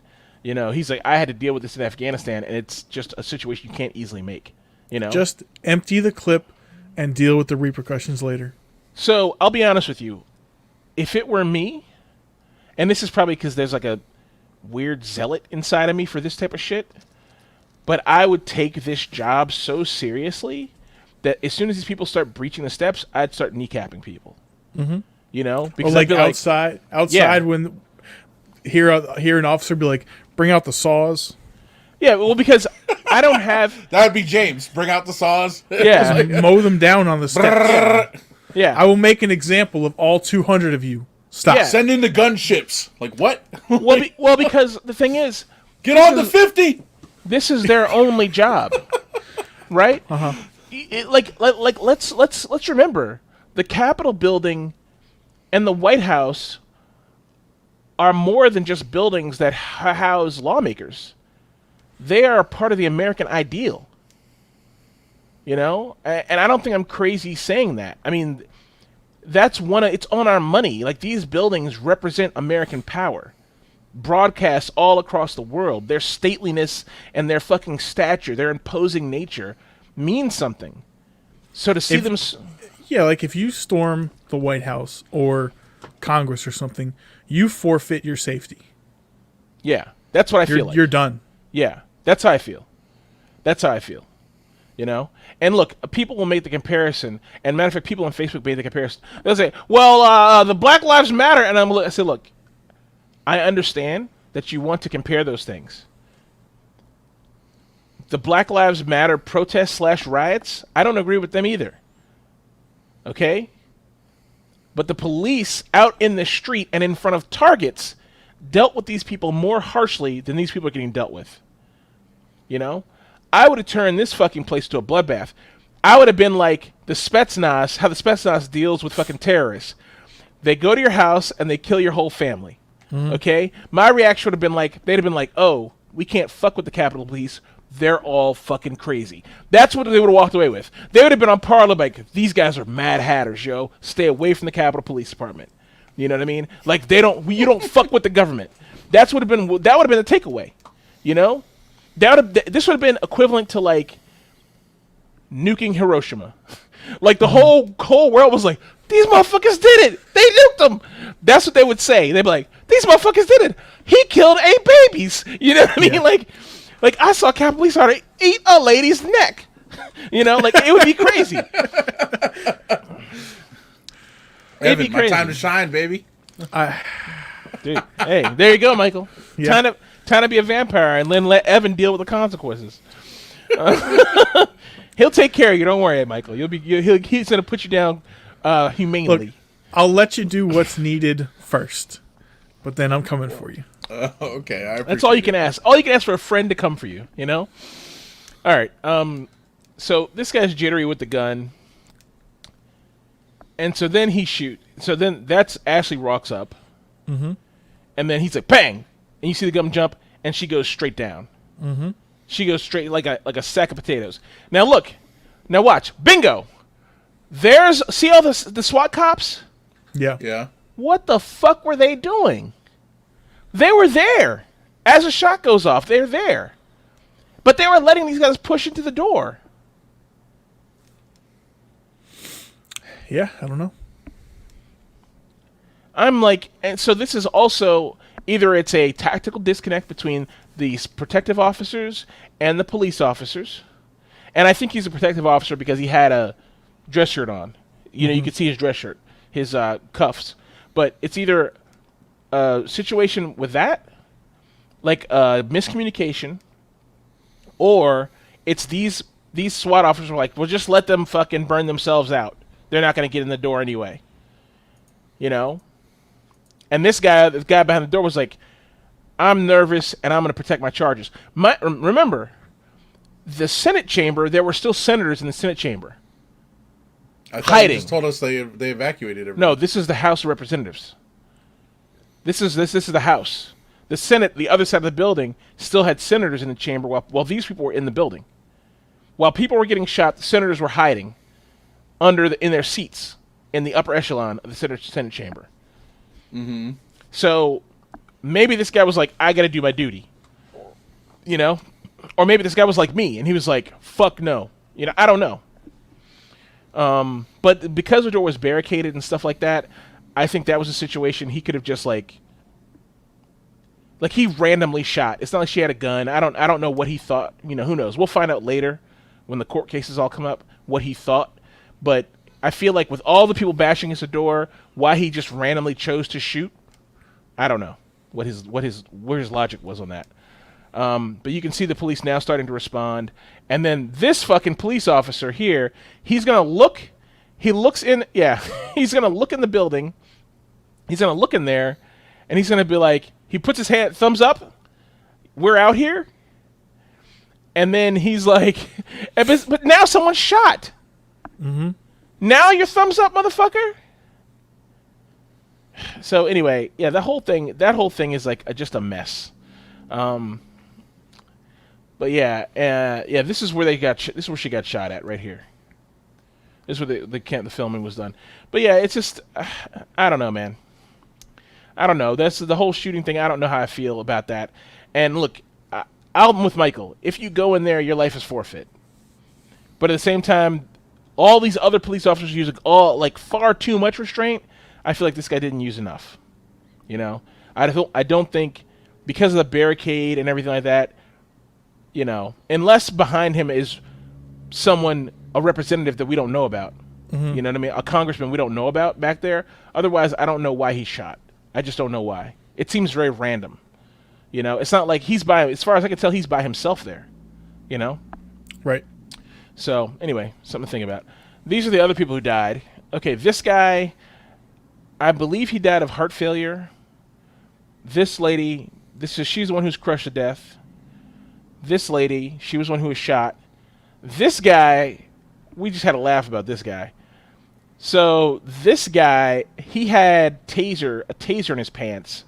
Oh. And while he was in the building, the tasers shocked him to death. He shocked his balls to the point where he had a heart attack. That's how this guy died.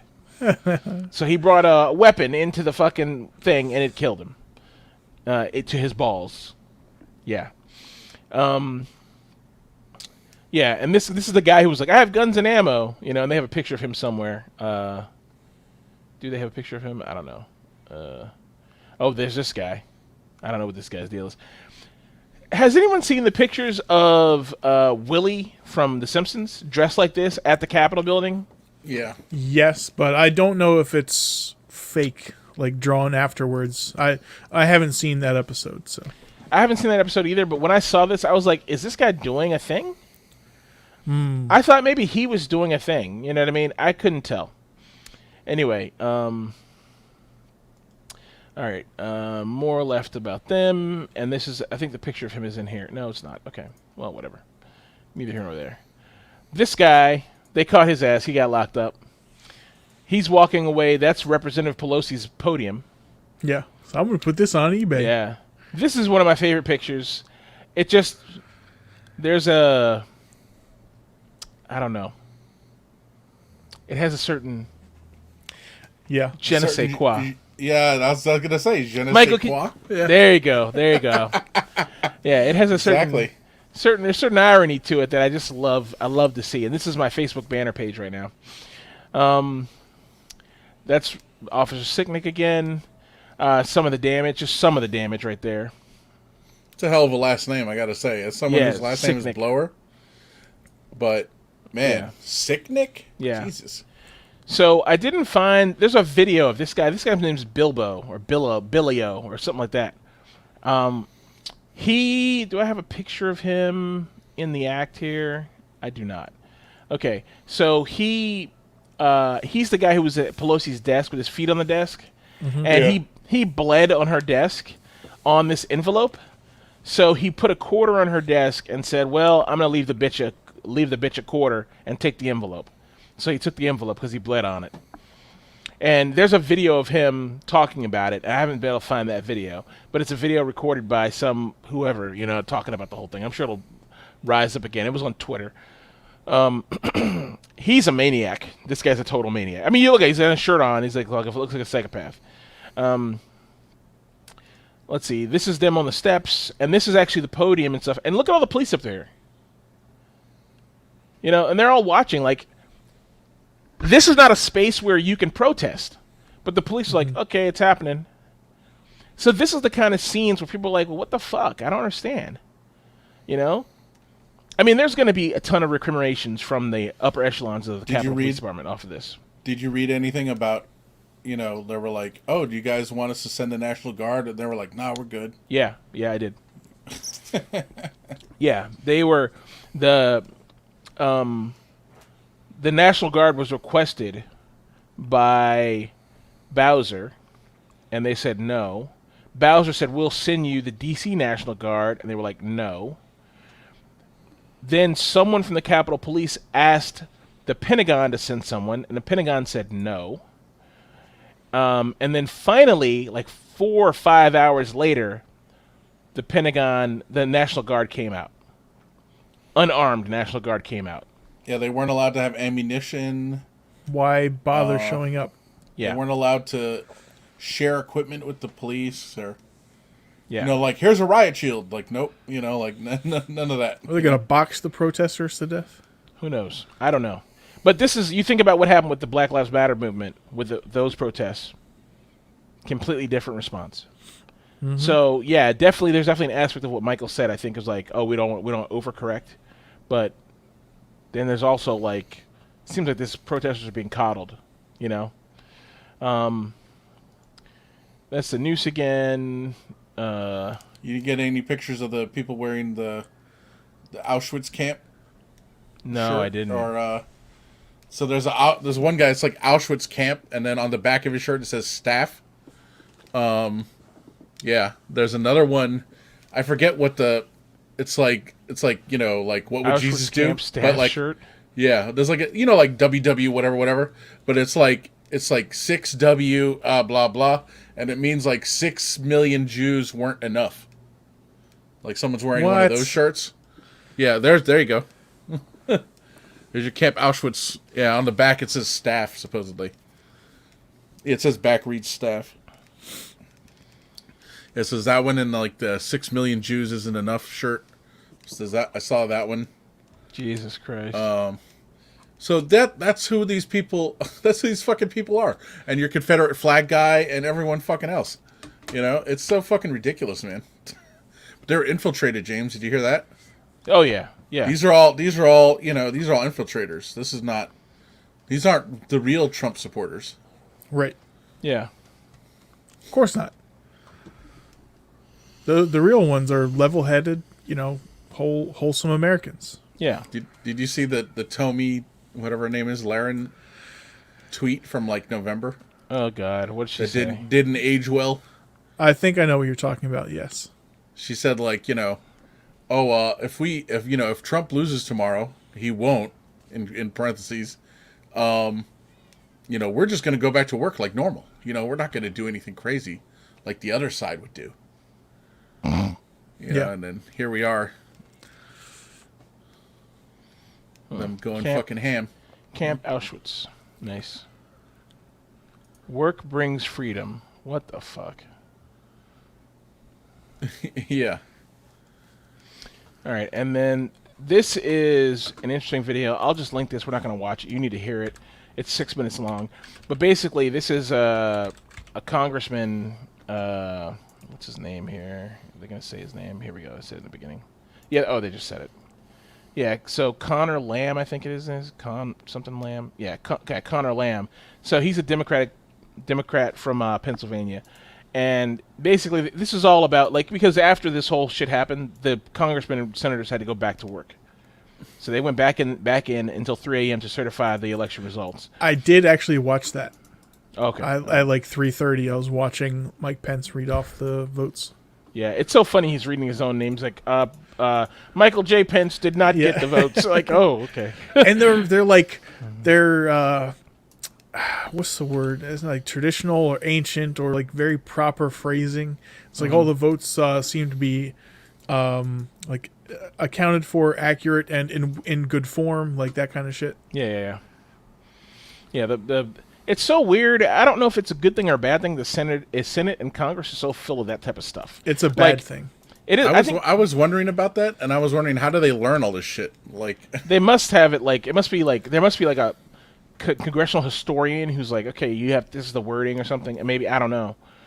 But that's almost what this is about, and we've seen this. We've talked about this before on this show, where a congressman accuses other congressmen of a thing directly.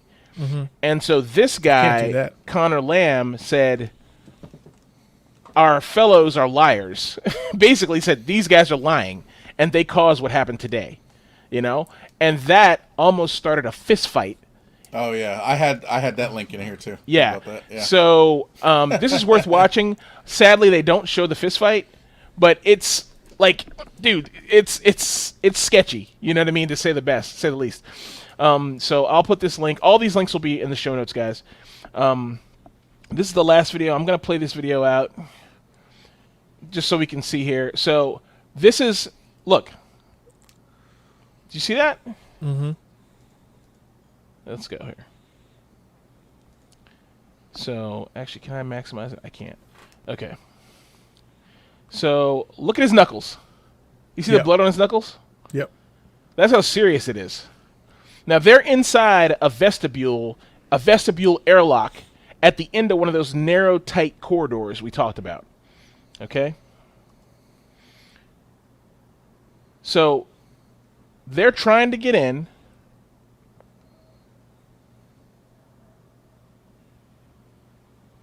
These guys have they have their own riot shields, and look at that corridor.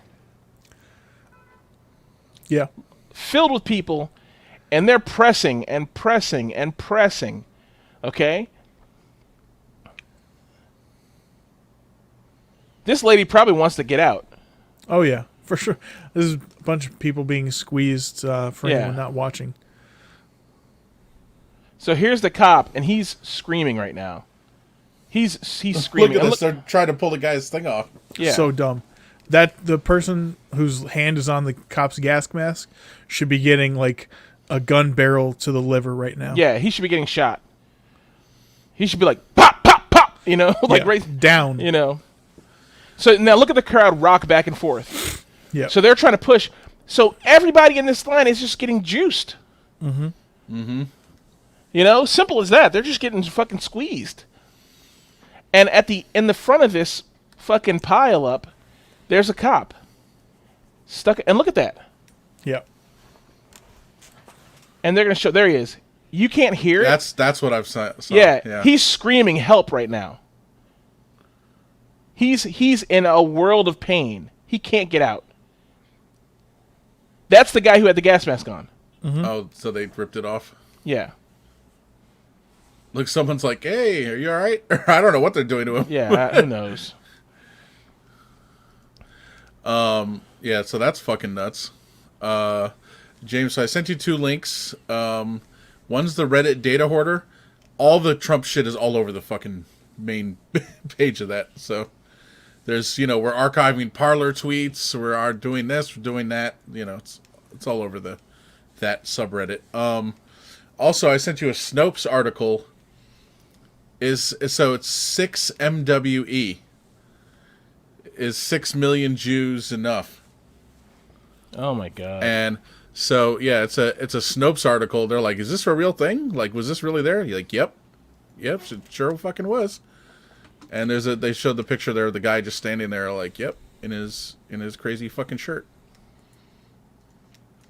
You sent it in the group chat? In this StreamYard window, we have a private chat. There it is. I got you.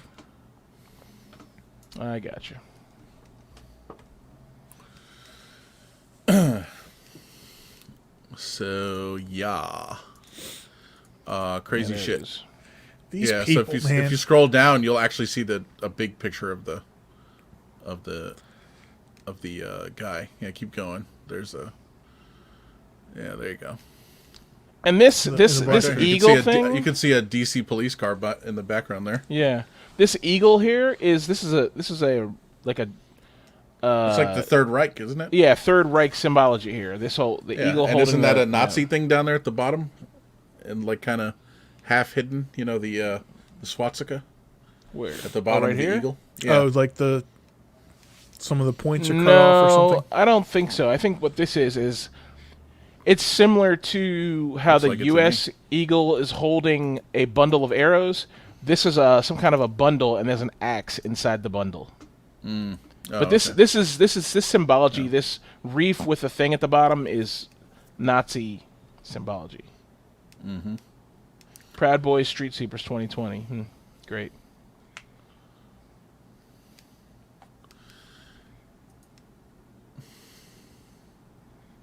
Yeah, apparently they sell these shirts online.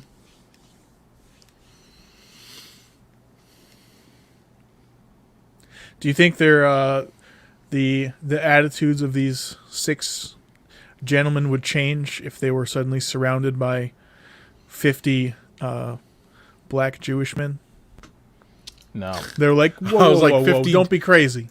I was like 50 Jews with yarmulkes and the curly things coming down. Right. Yeah. Let's go. Yeah. That's what Jews sound like. There's some beefy Jews, No, Jews are crazy. Jews are fucking crazy. Like they're like, dude, fuck anybody who comes from Israel is an absolute mad lad. That's not a place to be fucking up to like they're That is true. That is true. Like a super orthodox, surrounded by enemies. Yeah, exactly. They're crazy as fuck. Like Americans can't even compare to like what Jews are capable of. Super orthodox retaliatory task force, all on their curly sideburns. They have like karambits tied to them, and they just spin around in circles and charge people. Dude, no, but like you got one thing you got to remember. Fucking Israel hunted down people who, they hunted down the people in Auschwitz and killed them personally. Like they went to Argentina and fucking found these motherfuckers hiding. Mm-hmm. So I mean, get it together, you fucking spoiled douchebags. That's mad respect right there. Yeah, absolutely, 100%. That's fucking great. Yeah, these guys aren't even on the plane. Like these are like Facebook warriors. Mm-hmm. Probably probably veterans who've never seen any combat. They're not even veterans. They got out after 4 years. Yeah, got out after 4 years after working in fucking in the kitchen or something like that. Logistics, man. Or, some dumb shit like that. You know what I mean? They have the supply depot. Yeah.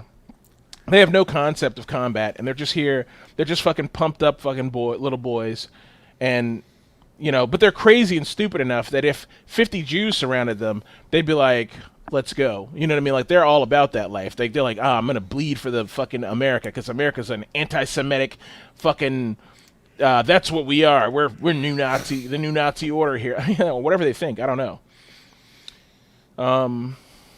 And I mean, let me say something here. People who say, "Oh, we did it for the memes," so like that's what they're going to say about this. They'll say, "Oh, right-wing death squads is a joke." What? You never heard that? No. You never heard of right-wing death squads? That's a thing. It just mentions it here, and that reminded me of it. But that's Not a thing. as a meme or something. No. Well, I think that's what they're going to say about this stuff. Like, when people look back, they'll say, it was a joke, it was a meme, nobody was seriously going to be a right-wing death squad. It was a goof. It was a goof. 6 million Jews, was it enough? That's a joke. We're joking. The problem, goof, man. And Michael, you heard me on our personal chat, me go in on somebody about this. I chewed someone out for saying something that I was like, no, you can't say that type of stuff. And the reason is because once you invite these subversive ideas, and not subversive ideas because it's okay to think about this stuff, but once you start using it and memeing it and wearing it, then you're going to become it. Even I don't care how logical you're like, I'm not racist, but it's like you go hang out with the fucking Ku Klux Klan members for 6 years, guess what? You're going to come out with some ideas. Mm-hmm. And so that's why you can't even engage in this stuff, Yeah, I guess we have freedom of speech and all that, and it's great. But unfortunately, it allows this kind of stuff, which I think is very harmful. Like in Germany, we could say overcorrected the shit out of it, but fine, whatever. Like, they don't tolerate none of that shit. It is illegal, Yeah. Like, Nazi stuff is illegal. Like, you come around wearing a swastika, you're going to jail. Like, they don't fuck around over there. And I'm all about that. Like, dude, the fact like, that someone we're not doing it. The fact that someone can walk into the Capitol building with a Confederate flag in America, I'm like, why is this legal? Like, this guy's not going to go to jail. He might get a trespassing charge. But I mean, he's not going to go to jail for carrying a Confederate flag. He's going to go to jail for being in the Capitol when he shouldn't have been. Yeah, exactly. But this should be illegal. I'm sorry. This isn't freedom of speech. What speech are you trying to be free about talking about? I'm for slavery. I'm for sedition. I mean, you want to hang it on your wall at home, I guess you could do that. Whatever. But yeah, in your own house. You can do whatever you want. I don't care what you do in your house.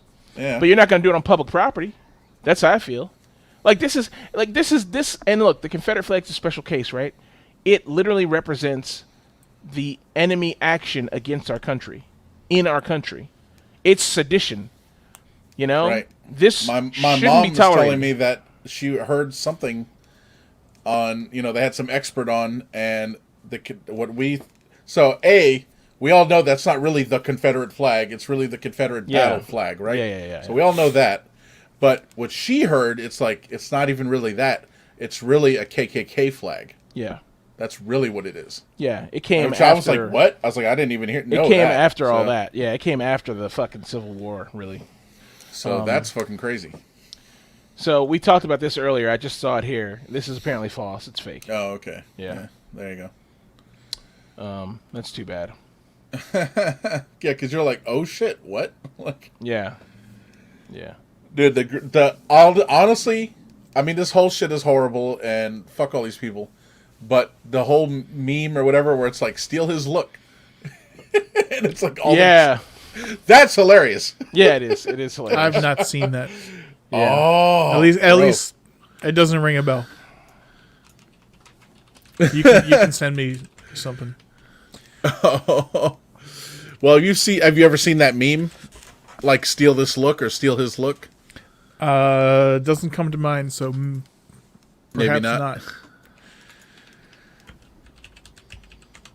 Yeah, I don't know.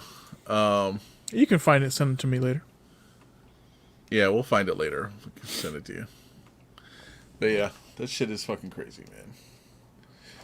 All right. Yeah. But anyway, that's it. for that. Thank you, James. I mean, we're not. I'm sure Mike has more, but I mean, yeah, we're going to talk a little bit more. I mean, things we already know. This article is kind of technology related. This next one, they're stealing our The gerbs. our gerbs. This Can I is ask you a quick question? Oh yeah, go ahead. Since is anyone gonna talk about social media presence and account statuses? Well, we're going to get into some of that right now, actually. Okay, perfect. So, yeah. Not that specifically what you're talking about, but we can, of course, get into that. But what this article is discussing is, it says it right here, it's a new age of terrorism that can't exist without the internet, right? And so apparently there used to be something on Reddit that was a Donald, the Donald, r/the Donald, yeah. right? Yeah. And that got banned, right, at some point.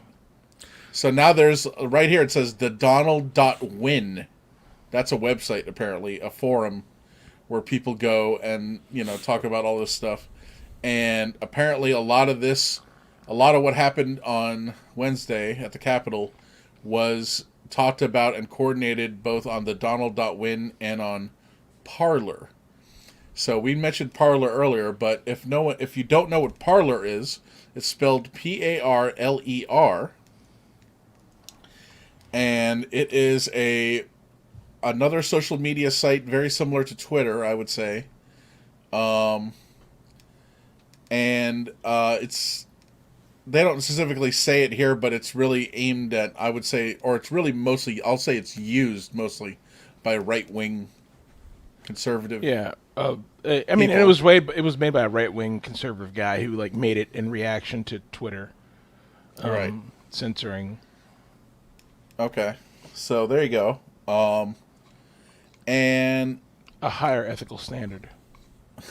yeah. So, Parler. So, is it actually pronounced Parler? Is that confirmed? Mm-hmm. That's what everyone says, right? Yeah. Because if we scroll up a little bit, James. If we take what it is, it's actually parler, which is a French word, But, and I forget what they call when you send a message on that platform. I don't remember what they call it. I don't know. I saw the word citizen, and I was wondering if they did identity verification to make sure you're a white American. No. They do something to make sure you're not. I don't know. They do something to verify you. I'm assuming it's the same kind of thing that Twitter or Facebook would do. No. So you get your blue check mark. Dave had something where he couldn't use this because they have to have your phone. He tried to set up an account so he could be nosy and see what's going on there. I have an account. I set an account up to see what the deal is. Mm-hmm. Although I'll be honest with you, I probably opened the app twice. One of them being on Wednesday. Sure. And Plausible deniability. I set it up 2 months ago. Sure you did. Because I was like, what the hell is this? I was like, I haven't even heard of this. And somehow I got into the wrong side of Instagram and, and found out about Parler. I was like, okay. Social media. But this article is just talking about how the Donald, which is now the Donald.win, but used to be a subreddit, was used to plan stuff and give people tips and pointers and all kind of wild shit. Evan, though, I wouldn't mind us talking about what you said. So specifically, after what happened on Wednesday, Donald Trump was something he tweeted was deleted. The tweet was removed, and his Twitter account was suspended for 12 hours. Mm-hmm. And then I believe it's fully banned now, right?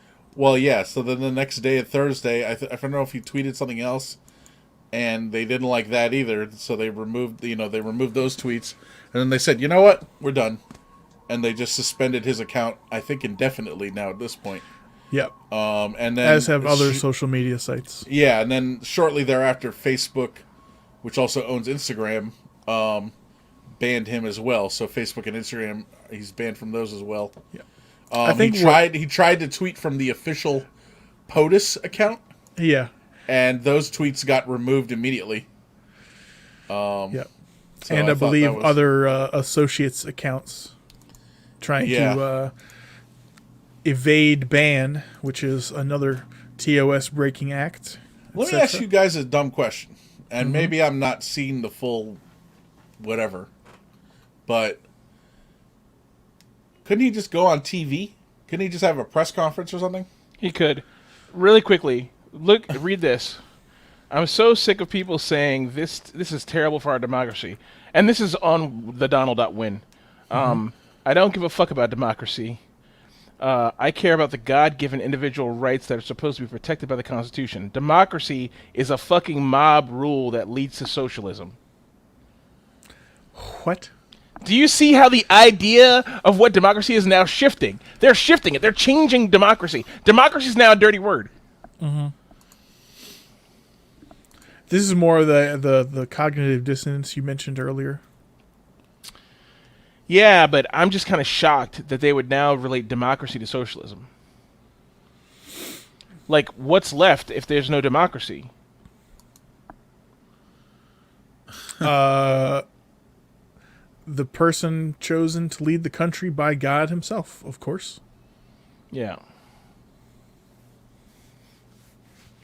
But yes, he could hold a press conference. But as some other internet commenters have commented, he couldn't get any feedback. Really, Oh, he needs an audience. he is not a supportive audience.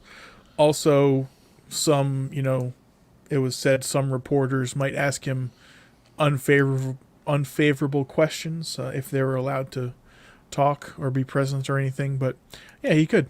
I was gonna say he's like Sid 6.7. I don't get that James? reference. Was that? He's like Sid 6.7. Oh, yeah. That He guy? needs an audience. Yeah. Not this guy, the president. I thought you meant the senator who looks like Sid 6.7. No, not that guy. He was yeah, a purple you're right. suit. You're right, Like, he's actually. like purposely trying to look like him. Yeah, no, you're right. Yeah, Trump needs an audience. He absolutely needs an audience. What's that movie with Sid 6.7? Virtuosity. Virtuosity, yeah. Yeah. Yeah. Yeah, like he goes to a TV news station and takes it over, and they're getting feedback, like they have the phone lines or whatever, and they're like, yeah, like the audience is growing, the crazier stuff he does. He's like, yes, and then they cut the phone lines so there's no feedback, and he's like, where's my audience? What the fuck? He starts fucking losing it. Oh So, yeah, this is very thing reminiscent. Same thing here. Yeah, I mean, so stupid, man. And doesn't he have a website himself? I'm sure. I mean, he has his election website. It's like Trump2020.com. So we're talking about Twitter, Facebook, Instagram, right? Parler now. So Parler came under fire because they've been accused of not moderating properly, right? Like, hey, you guys are inciting violence. Hey, you guys are doing, you guys need to take this shit down, And they're like, we're doing what we can, bro. Lay off. And so Google pulled the app, suspended the app from the Google Play Store. Apple was seriously considering doing it also on the Apple side. But now, from my understanding, Parler, like all its back end stuff is actually on Amazon AWS.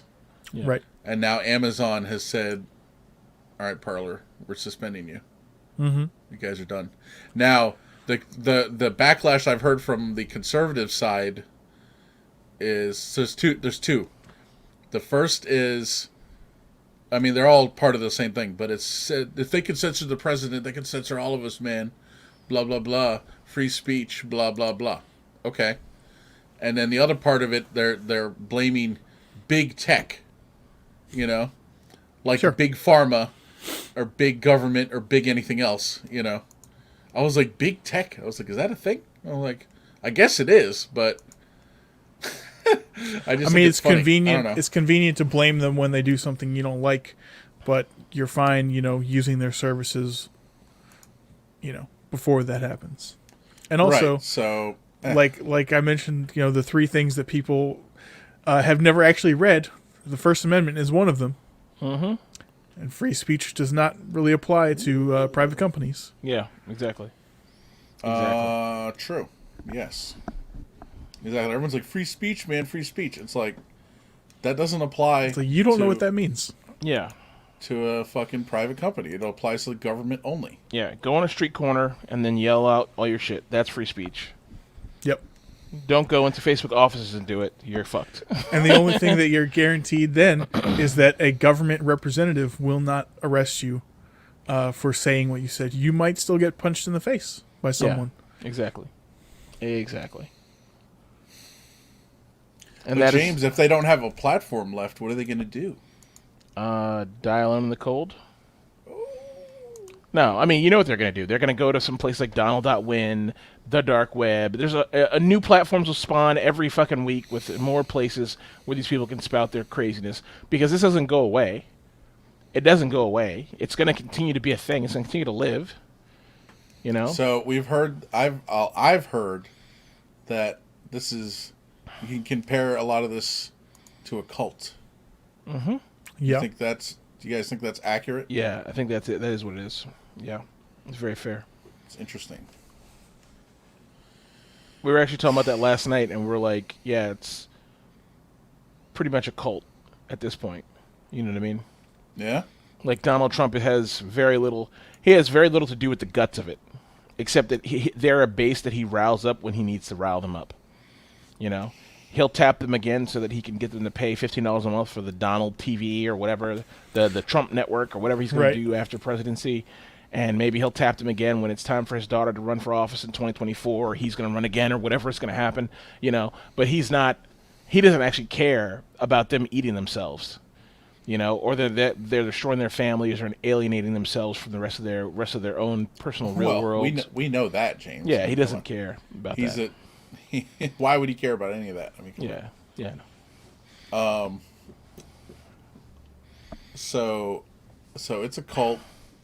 Do you think? Let me ask you guys this. So people are saying Donald Trump incited a riot. Is that a fair statement? I don't think so. What did he actually do or say? He said we're going to walk down to the Capitol, and then he also tweeted he said there's going to be a rally, a Save America rally. It's going to be a wild time. Okay. So, I mean, liberals, Democrats, and the center right center Republicans who hate Trump are going to say, "Oh, he incited a riot." I think it's a stretch. Mm-hmm. I think he told people what he needed to tell them to get them where they needed to be, and then when they went fucking crazy, he left them alone. I think they incited their own riot. That's fair. You know? I mean, he didn't say it's your job as an American to topple the government you don't agree with. Exactly. What did he say though? Didn't he say? Weren't they weren't they not at the Capitol? And then he said, "Hey, let's go walk down to the Capitol." Or what did he say? What did he say? Like, he said, "Let's." I mean, I'm not saying he said, "Let's go overthrow the government." I don't think he said that. No, but he said, "We're going to go down to the Capitol and we're going to support our congressmen who are supporting us." And I think the goal was to pressure Mike Pence into doing what he's not legally allowed to do, right? Which is to decertify the electoral results. Right. You know? Say what you want, bro. And Mike Pence was like, "Look, there has to be a limit here. I mean, come on. There's a line somewhere, right?" You know. It's crazy that someone can be president and have all this power and not realize that you can't just be like, "Hey, can you just like say I'm president again?" I don't think he cares. Anything about how things work? I don't think he knows. I don't think he cares. I don't think he has any interest in like how things work. That's a shame. Yeah, he's I don't know what he doesn't want to lose. Yeah. Right? That's his whole deal. He doesn't want to lose. So I mean, it's done now, so. Do you even think he cares about being president? Like, actually? No. No, only to the point where he can use his connections to make money, but like he doesn't care about the office. Yeah, right. I agree with that. I agree with that. Exactly. I mean, that's it. Come on. What, he like cares about America? He cares, and no. I mean, Yeah. he cares about Fuck doing a outta here. good job, or you know. If you don't care about America, I'd be like, well, I'm going to be the best president I can be. I'm going to, no, come on. Yeah. You think he gets up every day and says that? No, obviously not. Yeah. I mean, it's true. After he lost, he's like, okay, I'm done. Mm-hmm. He just stopped. He's like, I'm gonna go. I'm gonna spend the next 3 months golfing. Yeah. Like he didn't care. Let me ask you guys this. I've heard it. I read it somewhere on some news site, or I heard it on TV, or I don't remember. But they suggest that maybe there's too much. And of course, if it was anyone but Donald Trump, they probably wouldn't be saying this. But they're saying there's too much time between the election and new president. We have. It was in November, and now it's December, January. I don't think so. I mean, that's never been a problem until now, really. Yeah, exactly. No, I know exactly. That's why I'm saying. Like, well, if it was any other situation, probably wouldn't be saying that. Who would have thought this insanity would have occurred? Right. But my mom did make the point, and I'm sure she heard this on TV somewhere and just was repeating it. But, all these procedures and the dates established and all this. When was all this done? Yeah. What does Joe Rogan say? They wrote it with a feather. Yeah. This is they had to transport all the votes by horse, bro. True. Like It's like it took you a month to get there, anyways. Yeah. Yeah. So maybe we can reform some of these things that were written, a trillion years ago on parchment or whatever the fuck they were I written. mean, I agree with that. I think there's probably a better, more streamlined way to govern. I mean, our government in general is very much a mess and not efficient and not streamlined. I mean, this whole process can be cleaned up. I mean, I've said many times, and people are like, "No, you're wrong." I'm like, "Get rid of the electoral college. Like, why do we need an electoral college? We have the precision of voting now to fucking just vote and call it good. Like, we don't need to have popular vote and electoral vote. Why? Yep. Yeah, I agree. I don't really see its purpose Yeah. anymore.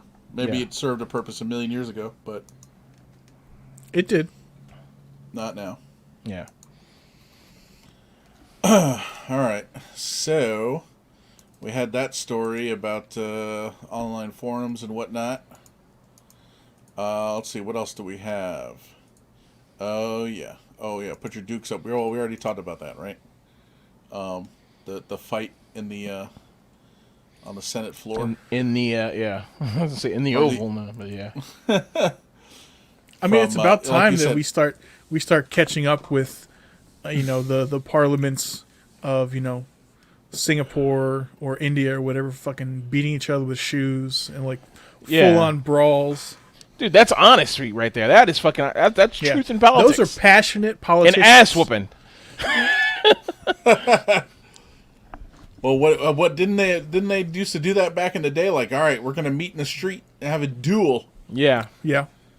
Oh, Didn't that used to be a thing. That's the other thing I wanted to talk about earlier was the fucking watching Hamilton. Because in Hamilton, obviously, there's a bunch of duels in it. Yeah.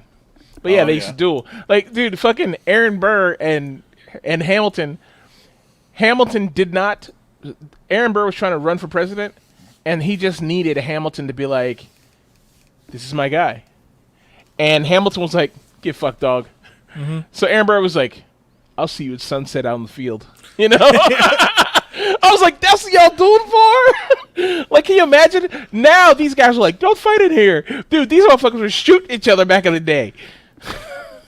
Yeah, 20 paces. Yeah. Turn.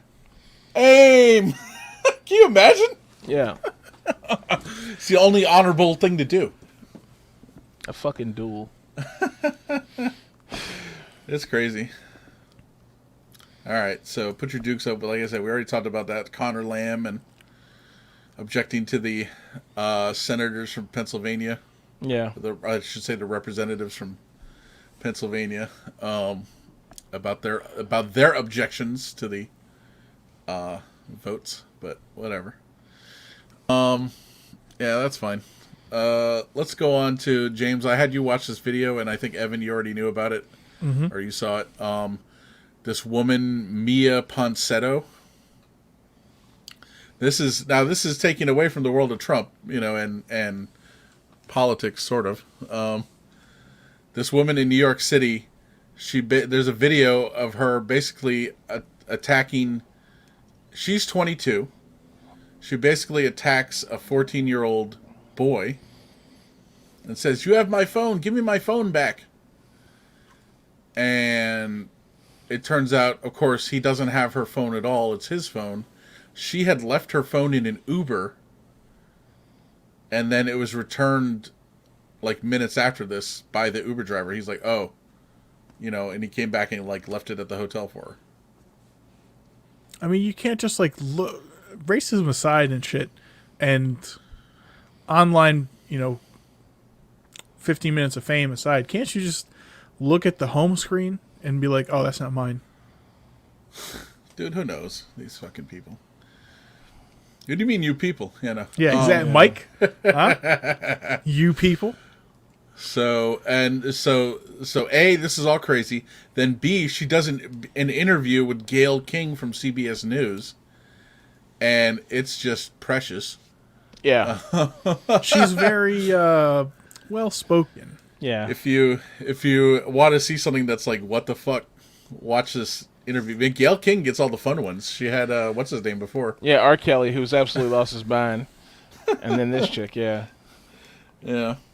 Of course, they do it over remote, Skype or whatever. And she's wearing this hat, dude. The hat. I know. I saw that. I was Look like, at the "What's hat. this hat that says Daddy?" Like, what the fuck is that? And dude, Gayle King was like, "What's with the guy's like?" When the guy's like, he's like, "What's with that hat?" And Gayle King was like, "Yeah, her lawyer was like, don't wear that hat." And she was like, "I'm gonna wear what I want." I was like, "Oh shit, okay." Yeah, that's her lawyer sitting next to her when they're doing this. Dude, the lawyer looks like, what the fuck, like, okay, here she's like, "We shouldn't be doing this," like, right? Yeah. But she's like, "Okay, whatever." And then like you see like her face like get progressively like throughout the interview, like, what the fuck. She finally turns and looks at her like, "What are you doing?" But like she doesn't say anything. But oh my god! And she got arrested. Like literally. So she lives in California. She was in New York for whatever reason.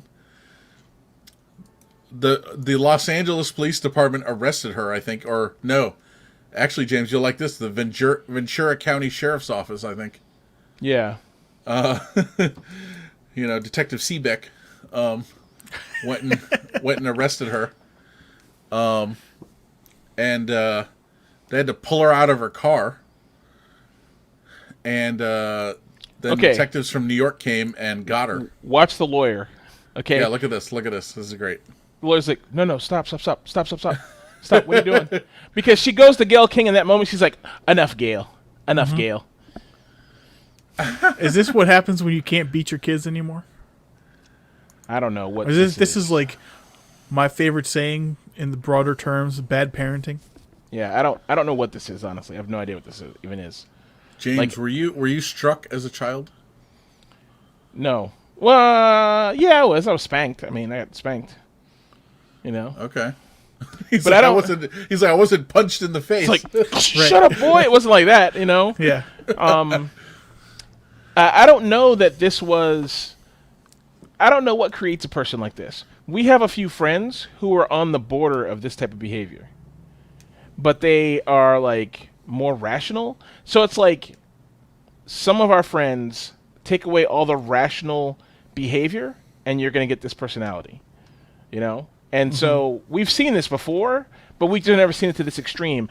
So this person is like, it's like evolution and science and two people come together to create a fucking perfect storm of a cartoon character type villain, and that's what happened here.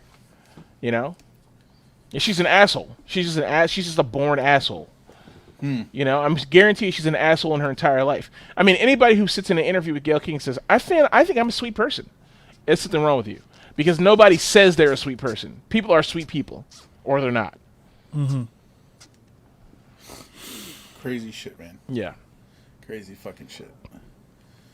So, all right, whatever. So that's more craziness in a week of craziness, but at least that's not too crazy. Yeah.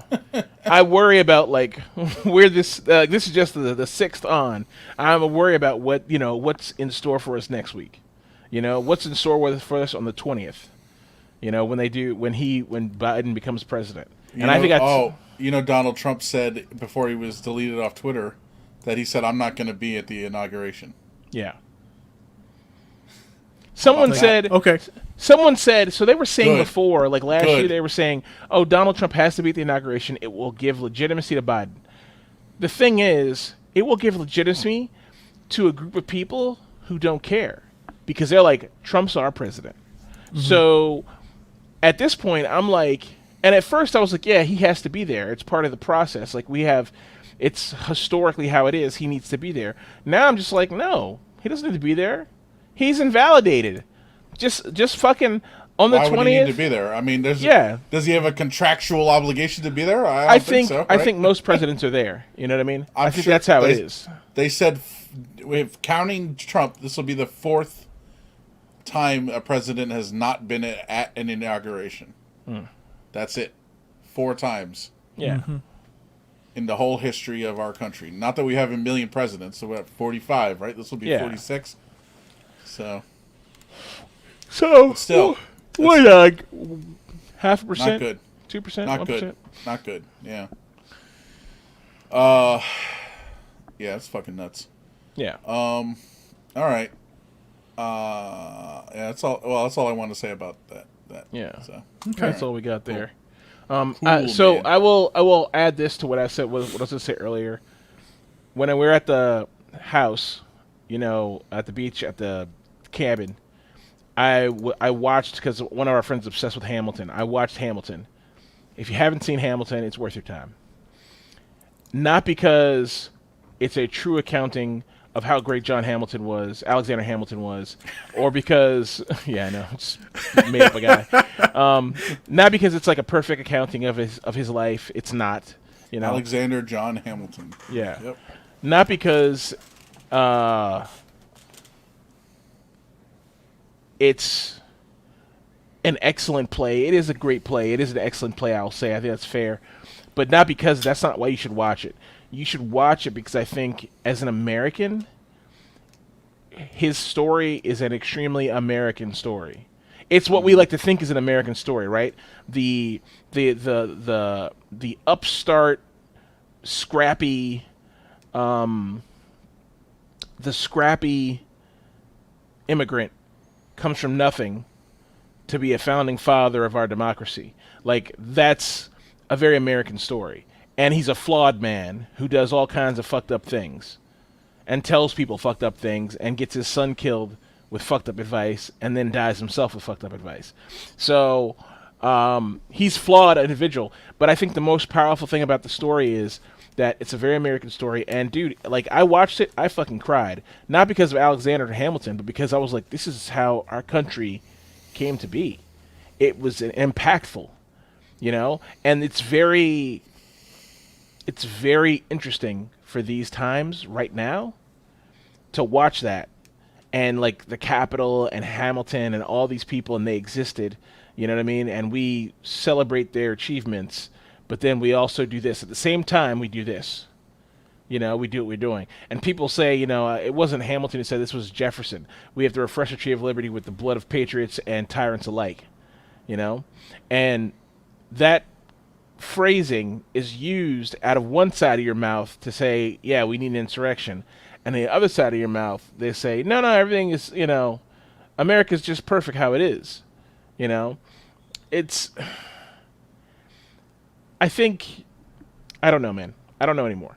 We have to achieve to a higher ideal, but at the same time, like, we have to look carefully how we do it. And Hamilton's just very interesting. So I definitely think, if you haven't seen it, it's on Disney Plus for free. Not for free, you're paying for Disney Plus, but go watch it. It's worth your time. You're gonna, if you consider yourself a patriot, if you love this country, you're gonna get a lot out of it. I have not seen it. Is the singing too much? No, it's perfect. Okay. It's just right. The whole thing is sung and rapped, but the rap is done at a pacing that anyone can understand. If you're just paying a modicum of attention, it's not like twisted, like it's not like that. You know what I mean? There's definitely some parts where they're like trying to do something cool lyrically, but it's designed for anyone to be able to suck it in. So it's good. I mean, I feel like anyone could walk away from this and feel more patriotic than they ever did going in. You know, I think it's a good story. You should definitely watch. Everyone should see it. Good. You know. All right. So, wow, this was a skimpy. Not a lot happened this week. We don't have a lot to talk about this week. Yeah. Just only a couple things. Yeah, nothing in Stranger Danger. Nothing in entertainment. We did watch Star Trek, the season finale, Discovery. Any thoughts on that? Finale. Oh no, wasn't that this? I think there's one more episode. Is there? Okay. I thought it was the season finale. I guess. Yeah, I thought it was too, but I could be wrong. But we watched Star Trek. Any thoughts on that, fellas? Not really. Just kind of meh. I like it as a season, as an overview of the season as a whole. I enjoyed it. I enjoyed the episodes that were not forcefully inclusive. I'll put it that way. Yeah. Because we hate trans people. Okay, Adolf. We are. It's true. Look, man, we're talking about all this. 6 million wasn't enough. Hey, I'm going to add to that. Kill them all. Yeah, all right. No, I think I'm with Evan. And this is not because we hate trans people. Just as they just try to jam it down. They try to force it down your throat. There's no light touch to it at all. They're just trying to here, we're gonna make you. Your Star Trek is now gonna be this woke thing. And it's done so poorly that, and it's funny. We talked about this. I said this while we were doing the show, but I'll repeat it here. I watched Sabrina the Teenage Witch, which also has these kind of woke moments in it, but it's only done across 3 episodes in season 2. And then that character is just a regular character, and no one ever addresses the fact that that person's name is Theo instead of Cindy or whatever anymore, And that's just it. That's the end of it, honestly. It's never addressed again. And so at that point, you're like, oh, I can now enjoy this for what it is. A weird, horrible show about a witch. And it's not a good show. But, you can, if you want to, you can enjoy it for what it is. And Star Trek, for some reason, they spent an entire season almost. The majority of the season seems to have spent harping on this character and forcing these characters into situations they didn't belong in, just to include them. And I was just like, look, I think Star Trek fans, I know Star Wars fans had a big problem with Daisy Ridley, who played Rey. Some because she was a woman and they hate women, and some because she was a fucking Mary Sue and was totally an unearned Jedi and was not a well-developed character. I don't like her because she wasn't a well-developed character. I like women in sci-fi. I think they're great. The Expanse is filled with great women in sci-fi. Compare her to Luke. How is her story very different? It's not very different, but Luke's abilities evolve over 3 movies, where she training, and they at least take the chance to say, hey, here's a training montage. Rey's character, the first story, she's like, I'm a Jedi, and she starts doing Jedi mind tricks to people in the first movie. We never see Luke do that until the last movie. But her midichlorian count is... No, never mind. Okay. Okay. Women Jedi have 3 times as many midichlorian counts as men. They could have done so much better. They could have...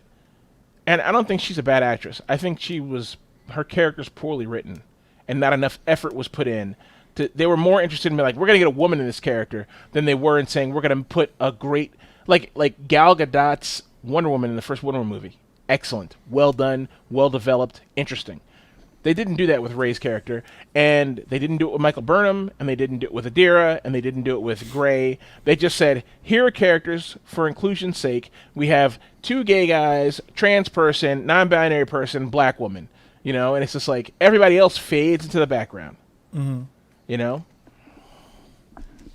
I'm going to write to the show, be like, y'all don't have any Native Americans. There you go. Fucking up. Yeah. This is Ensign Running Bear. It's just Michael with a headdress on. He's like, how? They'll send him down on an away mission wearing the only red uniform. Be like, oh, come on, man. Yeah. He had so much potential. Or thanks a lot. They'll return your letter like, we gave you Chakotay. Deal with it. Yeah, exactly. Yeah, like, oh, thanks a fucking lot. Yeah. How horrible. I actually don't mind Chakotay. It's just whatever, you know. It was okay. He's just kind of whatever. Chakotay was a great example of inclusion done right, though. Like, he had some... I don't know about that.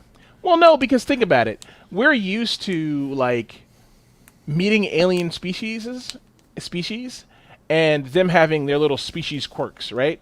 So when I met Chakotay for the first time, I was like, oh, his quirk is he has a face tattoo and has a weird name.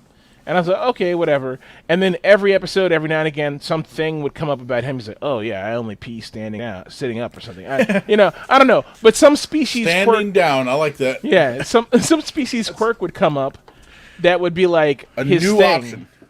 But they... he transfers his urine to his spirit animal. Yeah. A third way.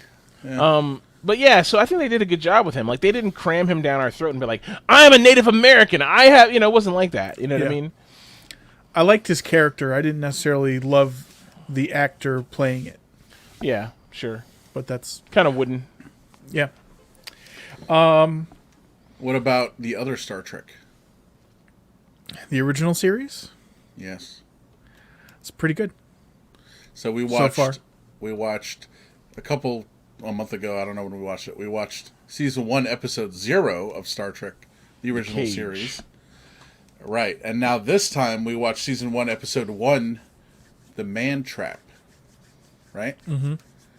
What did you guys think? Very salt heavy. We also all need a personal yeoman. Oh, yeah. To hire someone. Absolutely. That's true, actually. And a nice, cute outfit. Oh, yeah. Yeah, I thought it was good. You know, Gene Roddenberry is supposed to be like a huge, like... misogynist? I was going to say horn dog, but sure. Oh, okay. I believe that. I don't know that he's actually a misogynist, per se. No, I'm sure he wasn't. But maybe now he would be considered one. I don't know. I mean, anybody born in that time would probably be considered a misogynist or a racist. I mean, it's just of the time. Mm-hmm. But I think the show's content tells us that what kind of person he was. I mean, the show's a show about being better and trying to be a utopian society. I think that's like one of the core tenets of Star Trek, right? Yep. So what did you think of the most recent episode that we watched, James? I thought it was fine. I mean, of the original series, I thought it was good. I liked it. Yep. I mean, it doesn't let down. It is Star Trek to me. Like, it evokes the feelings that Star Trek is supposed to evoke, which makes me feel like this is how it's supposed to be. Instead of confusion and angst, which is what I get out of Discovery. Or regret when I watch. We watched 35 seconds of Lower Decks. Yeah. Yeah, that's true. That's true. We did like it's a goof, and we watched like 30 seconds of it. And I was like, no. Yeah. No, come on. Yeah, it was bad. The USS Cerritos. Is there a joke there that I'm just not getting? Or? Probably. It probably Spanish for fucking cock or something. Who knows, man? I don't know. Is it Spanish for tiny ship? Could be. I don't know. I'm guessing. Mike, what did you think of Star Trek, the original series, season 1, episode 1? I thought you'd never ask. Well, no. It was okay. I like season 1, episode 0 better. I think that was a better episode. But I think just seeing this quote unquote first episode, that the show has potential. It could be something someday, right? It could. It has the potential to inspire generations. Yeah. Maybe they'll make a movie. Who knows? Or several. Yeah. I'm hoping though that this we'll watch hopefully the whole first season at least, and I hope to watch the whole thing. But by the end of watching the first season, I hope that it's like what James said, like, it's we want to be better and blah blah blah, and better society and be better as people and da da da da da. I hope it's all that. I can personally see that in Star Trek: The Next Generation. Mm-hmm, yeah, definitely. Especially Picard. And I mean, everyone does this, but really it's Picard, right? It's him. Every time there's something like moral dilemma or something, he's like, no. He's like, this is what it needs to fucking be, Like, this is what we need to do. This is the right thing to do, Blah, blah, blah. Like, he always tries to do the good thing, the right thing, all that. So I'm hoping I get the same feeling out of this series as well, basically is what I'm saying. Is that one of the things that Discovery is missing? Is the strong captain? Because every Star Trek, like the centerpiece of every Star Trek is a strong captain. And it's like Discovery got like... It's like maybe they felt like in the writer's room of Discovery, like, we've got to sell a black captain, so we need to spend 3 seasons getting her there. I don't know if it's necessarily lacking a strong captain, but it is lacking, like, do the right thing. Like, hopefully is common in the original series, but was also common in Next Generation, Deep Space Nine, Voyager stuff. Discovery is more like, oh, wow, you can still win by doing fucked up stuff. By being dumb. You can still win. Yeah. I don't think it has anything to do with a black captain. A black No. I just was saying, I was like, I don't know why it took 3 seasons to... It's obvious they wanted to make her the centerpiece of the show, but she's not the captain.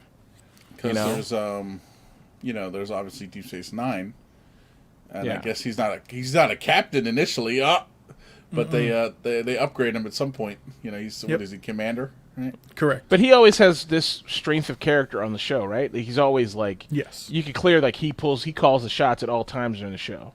You know what I mean? Oh yeah, absolutely.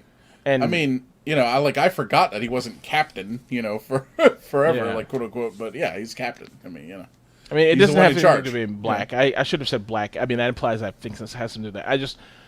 I couldn't figure out why they didn't just make her captain after the other captain dies. You know what I mean? Like, her being blamed for the war is kind of a cop out. Like, it was probably inevitable anyway. So they could have just made her captain, but they wanted to inject this additional strife with her character or something. I don't know. Did they? Well, I didn't watch the entire first season, so ha ha ha. But did they actually blame her for the war? I would blame her for what's her name's death, definitely, and everyone's like, disobeying orders.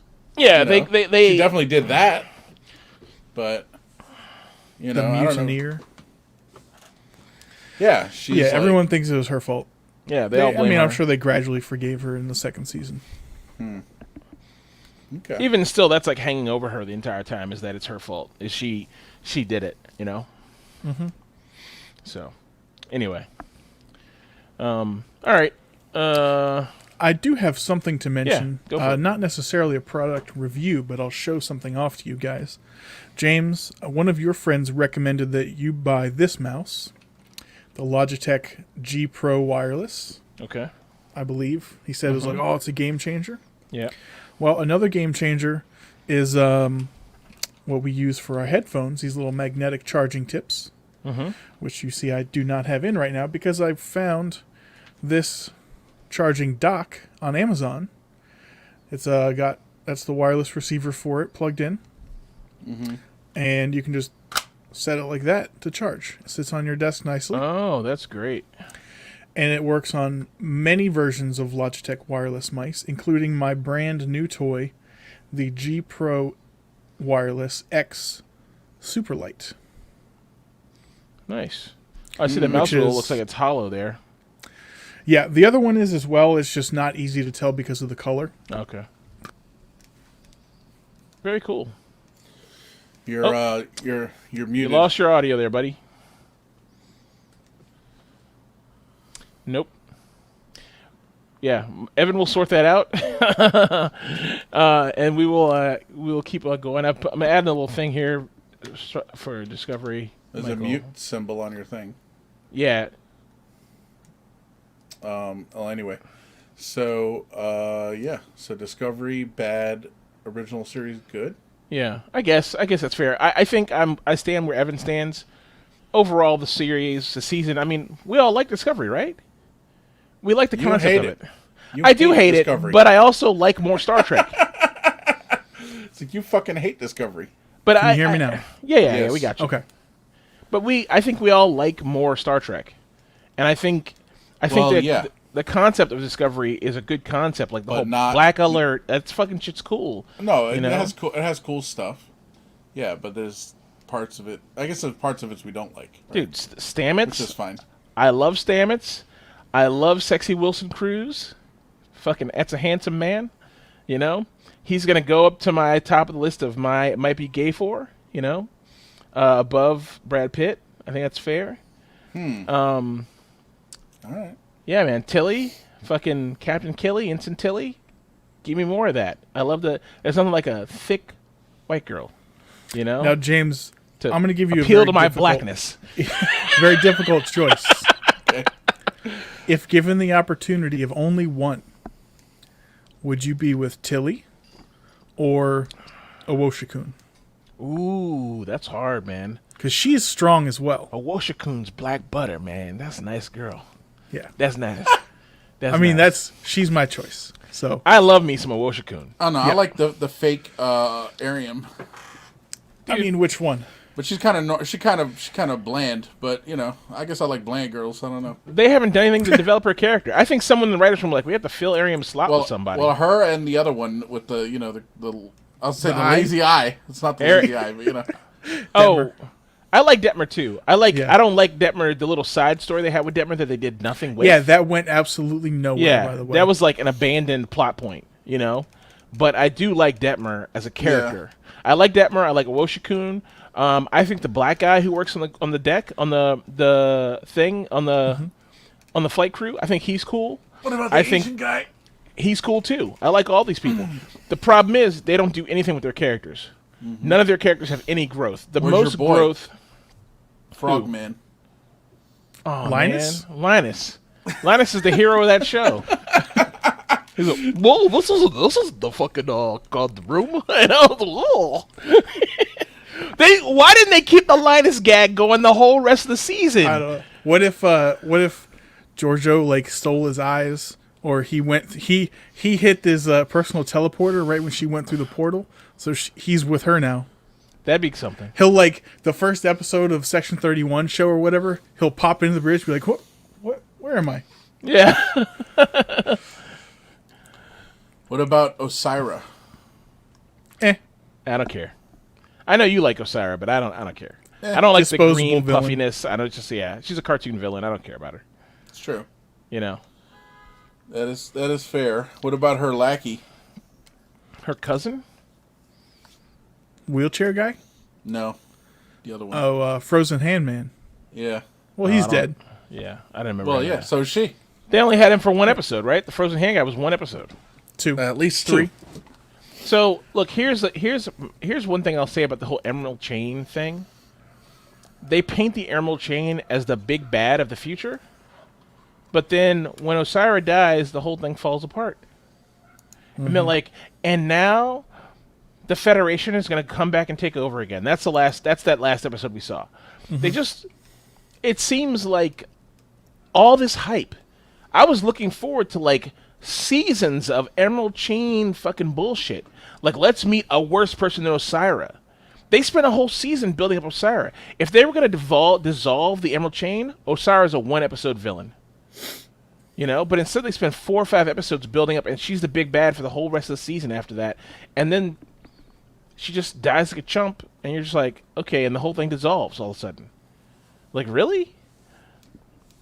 Not well done. Not well done. This is a lot of things. The Detmer whole PTSD just dies on the vine. The stuff they did with Osira, I was just like, what a letdown, man. Of the 3 seasons so far, this is the worst one. I thought the whole Osira thing, though, where she's like, let's be bros. I thought that was interesting. But again, it goes nowhere. I mean, it backfires when she finds out she'll be held accountable for all the shit she did. She's like, no, I'm not going to do that. Right. Yeah, the guy's like, okay, cool, let's do it, but you're gonna stand trial for crimes against the universe. Mm-hmm. I guess So she that's wasn't not about part all of the that. deal. Yeah, she's not about that noise, right? So Yeah. he's like, you'll get a fair trial, I swear. Like, yeah, okay. I don't even know why they would come to. I don't know what the advantage. I didn't see that episode, but I saw the little clip. I don't know what the advantage to the Emerald Chain for doing that is. I don't know what they get out of it. Like, basically, the Federation is totally crippled. The Emerald Chain's running buck wild through the universe. What advantage do they get from, like, we're going to join with the Federation now? It just seems like a weird plot point, like some filler shit they put in to give the Admiral more time on screen with Osira. Yeah, I forget the actual reasoning. I mean, they're basically out of dilithium. Maybe the Federation has some to share, since now they have Discovery. They just take the dilithium. But, yeah. What about your Indian dude? What do you mean? He got his commission. He was there in the first episode, never to be seen again, and then the last episode. They should. I mean, they good should for him, but they should have made him gang. They should have brought him on a ship. He should have been a ship boy, a ship dude. You know, but instead he disappears and then he's going to go back to his post. Every day I get up, and every day. yeah. What has he been doing all this time, man? Like the whole season, he's done. Why even? He's at the academy. They never should have referenced him ever again. Dang. At best, they should have shown him next season as a captain or on a ship, like meeting up with fucking one of like Tilly, at a fucking conference or something, and they say, "Oh, it's you. I'm glad to see you're still alive." It's like, who cares otherwise? Why show him? It's like so it could be that there was something like this show's getting canceled. Let's tie up every loose end. You know what I mean? Maybe that's it. I don't know. I mean, it's renewed for 2 to 3 more seasons. Yeah, exactly. But James, what if they would have needed a communications expert to fix the subspace quantum structure to allow warp again? It's like, I know just the guy. He's been communications for his entire life. Yeah. He can send the signal. He's self-taught. His father taught him. What was the ship when they were like you're at Federation HQ or whatever that place is, and there's one of those ships pops up. It's like boo whoop, and it's all like got like a big head. What was that ship? No idea what you're talking about. Dude, they showed a bunch of ships and like one popped up. It was like ha ha, and it was like bighead.com, like big forehead, like, I don't know. USS bighead.com. I love it. I love it. I'll have to go back and look at it again then, or find a screenshot or something. Mm-hmm. But that shit was crazy. I guess it's like we talked about it before. It's like a medical ship or something. Like they have those weird. Yeah, the bulbous fronts, the science ships or whatever. Mm-hmm. They're called, technical term is big head, but Yeah. Big head class. The ship's like. It's always flying at an angle, like the head is keeping down. It's all forehead. Yeah. Yeah, pretty much. All right, let's scoot on here. So Star Trek, we've seen it, we've talked about it. Game theory. I'll quickly mention this. I bought a couple new games. Jurassic World was free on Epic. It's fun. You make dinosaurs and fucking set them loose in your park to kill people. That's basically it. It's fun. Escape from Tarkov. Is that the actual mission, or is that just your mission? No. It's basically textbook city builder. So you're building a theme park. You build a theme park. It's a lot of fun. I mean, it's fun. It's enjoyable up to the point when you achieve perfection, and then it becomes boring, monotonous. Like, oh, dinosaurs loose, go get them. Dinosaurs loose, go get them. You know what I mean? But it's fine.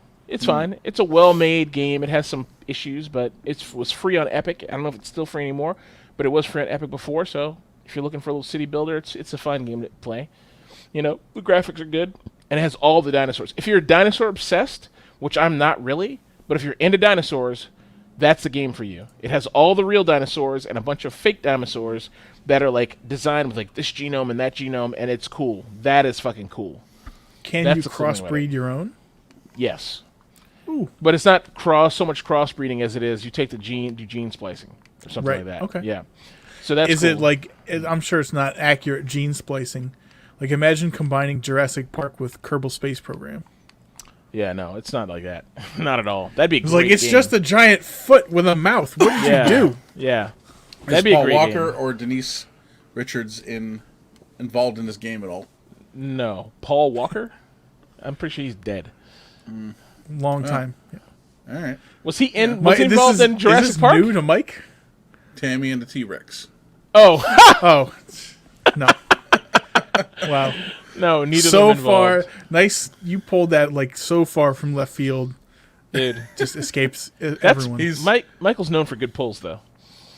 I mean, he's involved with dinosaurs, you know, obviously. So Yeah, that's he's what on Paul Walker's known for. Team Not Dino. fast cars or whatever. But Yeah. I thought for a moment I thought you were confusing Paul Walker and Chris Pratt. Yeah, me too. Yeah. No. So they do have Jeff Goldblum's in the game. He voices lines, Wow. which is weird. And they have Chris Pratt's headshot because he works at the Jurassic World facility, but they don't have his voice. He does not voice any lines. So some other guy's talking who sounds like Chris Pratt, but it's clearly not Chris Pratt. But Jeff Goldblum's there. He's like, so you did it. You know, it's like when you make like some crazy dinosaur, so you did it. You know, it's fun. I mean, look, the game is fun. I mention it because it's entertaining. It's entertaining. Let's see. I got another game. I saw an ad for it. I bought it. Airborne Kingdom. Really simple game. Another little fucking city builder thing. You're on an airborne castle and you're adding parts of the castle. Very boring. Fun but boring. And then Escape from Tarkov is what dominated my week as far as games. We've talked about that many times. I've been playing it a lot. So I'll probably How be many playing it a lot. rubles do you have? Somewhere around 700,000, I think. Okay. I've been more scrupulous about spending money this game. This wipe. There's some guy his streamer name has like Will in it or Wills or something. Will or Z. Will or Z? Yeah. Unbelievable. Do you know how much he had as like 3 days ago? How much? 120 million. I mean, that makes sense. I don't get it. Most the of the wipe streamers, was less than a month ago. yeah, most of the streamers have like, they're just like, you play like 8 or 9 hours a day, and you're good at killing people in the game. You're gonna walk out there with gear every time. You know? I mean, I'm used to seeing like between 6 and 20, but 120 is crazy. Yeah. I mean, Landmark had 44 million in his account. So this guy was going into raids, and he was going fully geared with like a $3 million kit, dying, going in, re-kitting $3 million more, and dying again. And he did that he did a 48-hour stream trying to kill one of the bosses, one of the level bosses, because you have to kill the level boss 100 times to get this certain kind of kit. So he was doing that, and he would go in, and he would die, and, 5 times, 6 times out of 10, he'd die. So, I mean, you can imagine, like, It's a lot of money. Yeah, but the times he's pulling gear out, he's pulling out $3 or $4 million worth of gear. He might do that 4 or 5 times back to back. So, yeah, man. Yeah.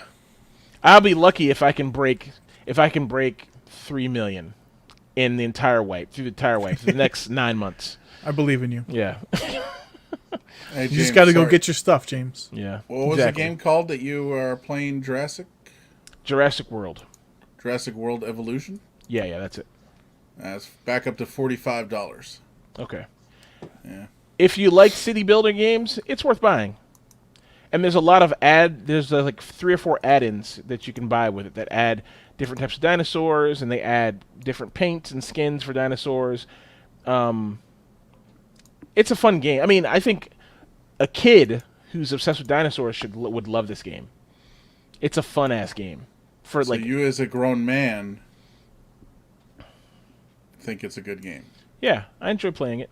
I mean, you very easily reach a point where you're like, I can't go any further, But you're building a theme park, and that aspect of it's fun because you're designing like everything from like where food stalls are to where you're designing massive dinosaur enclosures and shit like that, and launching tactical teams to fucking to subdue dinosaurs that get loose and all that kind of stuff, and that kind of stuff's fun. It's enjoyable. Let me ask you one more thing. Mm-hmm. It's game related, but not to that game. Mm-hmm. On this website, Epic Games, there's a game called Super Meat Boy Forever. Yeah. What do you know? I've heard of it. That's it. Evan? I concur. I've also heard of it. Okay. It looks kind of interesting, although it has a crazy name. So. Yeah, is that what drew you to it? Yes. Is this a side scroller? Probably. Yeah, it's a side scroller. This is actually your type of game, just because it's very it's the kind of game like that you grew up. It's very plain and boring. No, it's the kind of made just for you. It's almost like a retro game that it's a Mario, right? It's a platformer. Yeah, it's a platformer. It's a retro game that someone like you who enjoys retro stuff would enjoy playing. Mm-hmm. It's not for me because I don't like platformers, but I could totally see somebody playing this because it's just reminiscent of all the best times in gaming, right? Yeah. Did you see there's a Hitman coming out? Yeah, I did. I haven't bought it yet, but I'm thinking of getting it. I did watch his Hitman Dubai is the first expansion to it. Hitman's a hard game to play, man. It's a hard game to play. Fun, but hard to play. Yeah. Well, I remember watching you play one of them maybe a year ago or 2 years ago now at this point. But yeah, I did knew when it come out. The Sniper Assassin. It came out just like on the 8th or something like that. It just came out this year, like just now. Okay. Yeah, it looked. I mean, yeah, you're right. It looked hard, but it looked interesting. Yeah. All right. So that's game theory. Nothing in product review. I do have, and actually, I'll go grab this while Evan and Michael make small talk because I do want to show this. Let's bicker. Yeah. Just bicker really quickly. I'm just going to grab one of these items for you guys to see real quick. I'm going to cook rice in a crock pot. Why don't you look at me during?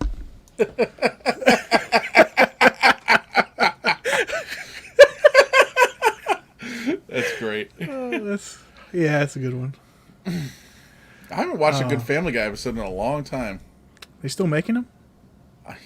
Presumably. I think they are. I haven't heard of any cancellation. Yeah. The show James was talking about 24. earlier. No. Jesus. That new Sabrina show. Oh, that's canceled, I believe. Really? Yeah. Is that like what I'm thinking of? Like Sabrina the Teenage Witch, but like they redid it? Yeah, I think so. They're redoing Charmed. They're on like season 2. That I saw that I saw that. I didn't watch it, but yeah. All right. I saw that it exists. So what I have here, so I ordered from Real Eats, and Real Eats. Yeah, Real Eats, and it's food. That's it right here. It comes in these bags. Okay. It's all boil in the bag stuff. It's pre-cooked. You take the whole bag. That's a piece of salmon or something. Take the whole bag and put it in a pot, and you boil it on the stovetop for, they're all labeled 6 minutes, 3 minutes, whatever, And it's a complete meal. Yes. I found out from talking to Evan, it's not keto. I regret buying it, but it's pretty good.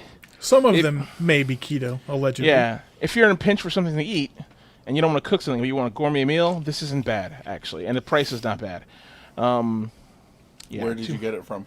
Realeats.com, I believe. Yeah. Oh, okay. Yeah. And this is the peanut bar. I told you guys about this. It's called the Yeah. perfect bar. That's it right there. Oh, Yeah. Neat. And it's literally a block of peanut. And you know, and how was your experience with it? I mean, the poops and the gas were real. You could have. Would you And say hot. it was your experience was explosive? Yeah, I could. But would do again. 10 out of 10. Wouldn't let my butt blow again. It's like me drinking apple juice. Yeah. Hot farts. Oh, yeah. Yeah. Hot. It's so weird that apple juice has that effect on you. I don't know. I don't know why it would, but there you go. And this one's advertised as I finally was like, what's doing that? 17 grams of protein in there. In that peanut bar. This one is Okay. another one. I haven't tried these yet.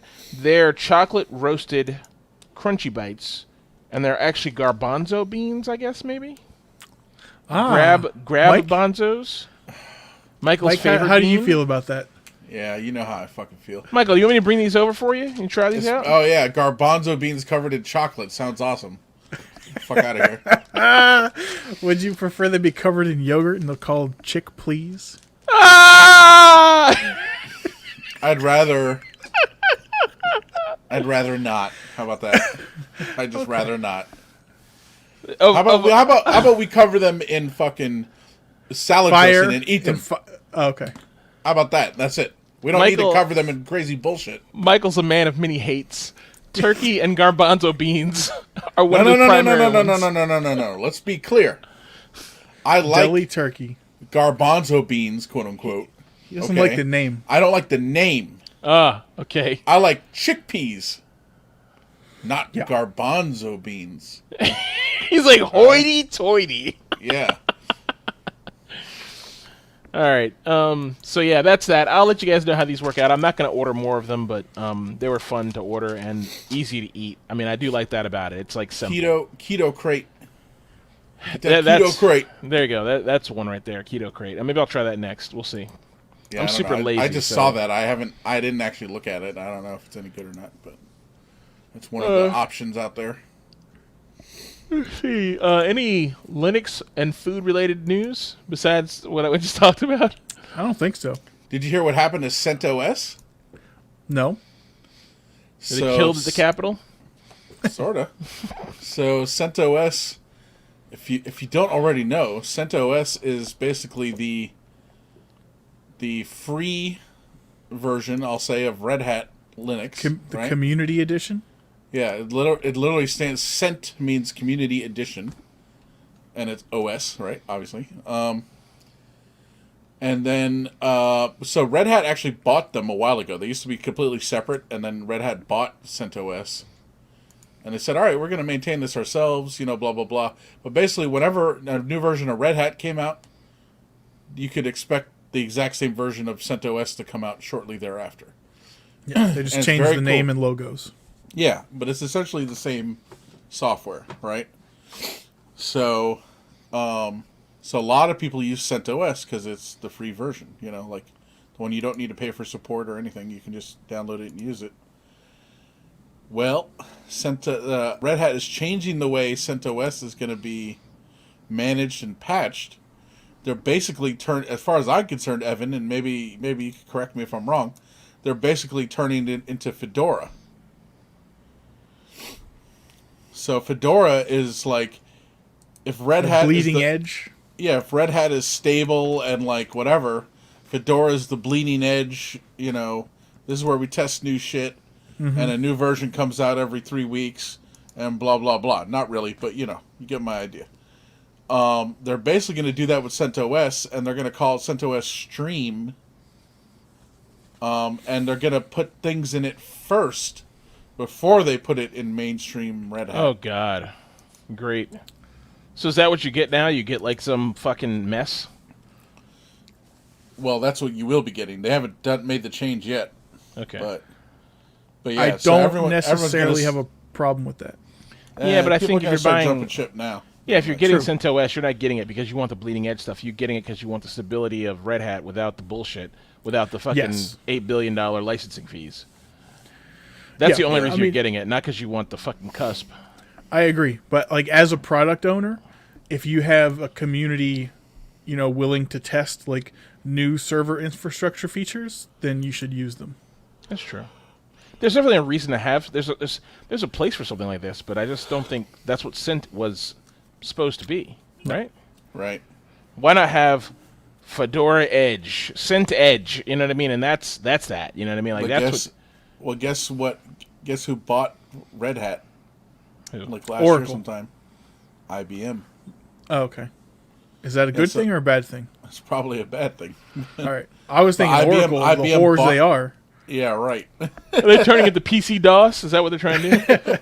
OS2 Warp, James. There we go. No, now, because my buddy at work, he was like, "Yeah, I'm going to CentOS now," because we were using Oracle Linux before. But he's like, "Yeah, I just started using CentOS. It's easier and blah blah blah." Like, all right, cool. Then this shit came out. I was like, "Ha ha, hosed." Time to switch over to Ubuntu LTS. Yeah, or switch back to Oracle Linux. Oof. It's still, they haven't changed nothing. They're still offering it basically for free. So, if you want Red Hat without, whatever, you can get. Oracle What are the caveats other than branding? Like it doesn't work with certain key features or other programs. It's supposed to work with everything. They include their own custom kernel. Oracle does, but you can also download from Oracle and switch to they call it the Red Hat compatible kernel. It's exactly the same kernel that's in that version of Red Hat, same version numbers, same everything. It's the same code. So there is still a solution to get not test Red Hat for basically free. Yeah. I've run into problems with trying to get stuff working on Oracle Linux. Wouldn't work when they're like, yeah, CentOS and Red Hat's fully supported. And like trying to get it working, it was too hard, like to try to get all the repos on there and everything working right. And so like, just do it on CentOS, and then it's like, oh, look at that, it worked fine, So I've run into that, but it's few and far between, I wonder if Red Hat, if they even care, or I guess if IBM cares, if they're going to get enough backlash for making that change that there will be like Red Hat Community Edition, which will be what CentOS has been. Right. I doubt it, but I guess you never know what the future holds. Or there could be another open source project started, because under all the blah blah blah terms of service, licensing, GPLs, all that, Red Hat releases all this stuff because all their software is open source and blah blah blah. It's just they don't release it in binary format. They release like the source code, so you have to take it all and compile it all yourself and blah blah blah. And that's what people were doing with CentOS for a long time, and it was an independent project. Okay. Red Hat bought it. So it's basically so someone could come. I could make Blower OS, and it's fucking Red Hat, just rebranded. So it will happen again. Okay. It could. Likely. Yeah. Well, good. Nature finds a way. That's a line from there too. Yeah. All right, cool. Funny. So let's jump down into extras. Evan, what have you got here? Well, since you guys bring up Parler, have you heard of Writer? Oh no! With a stunningly similar logo. Writer is a conservative dating app. Oh, God. And it's different because they've worked extremely hard to develop a culture of conservative Christian and American values. Is that what it says? Yeah. And when you're tired of swiping left, you swipe righter. Now, scrolling down to what is expected of the members, there's a paragraph each for men and women. I'm going to focus on the women. This app is where ladies act like ladies. We expect ladylike behavior. We encourage ladies to show appreciation for gentlemanly behavior. We expect you'll conduct yourself with integrity. Writer celebrates men and their masculinity and women and their femininity. How about that? It's for masculine men and feminine women. Gentlemen, this app is not designed to be a pen pal app. It is designed to date with live communication. Okay. We encourage gentlemen to reach out and initiate the first date and offer to pick up the tab on the date. We expect you to act like a gentleman. This is what ladies want. What the fuck? I mean, this speaks to me. This is an app for me. Yeah, try to say, "Hey there, how are you?" to a woman on Tinder or any other app and see what happens. Nothing will happen. This isn't Tinder, James. This is Writer. Yeah, all right. Yeah, where we all share conservative Christian American Introducing values. Writer Medical. What the fuck? Writer is the first dating app to offer medical advice. I hope the last. All communication is private. Wait. How is this? What are these things all together? I don't understand. This Questions is like about anti-abortion. intimacy? Who is Dr. Joe? That's great. Fuck out of here. I thought access to doctors that specialize in sexual health is only a click away. What? Yep. This is pro-life dating app.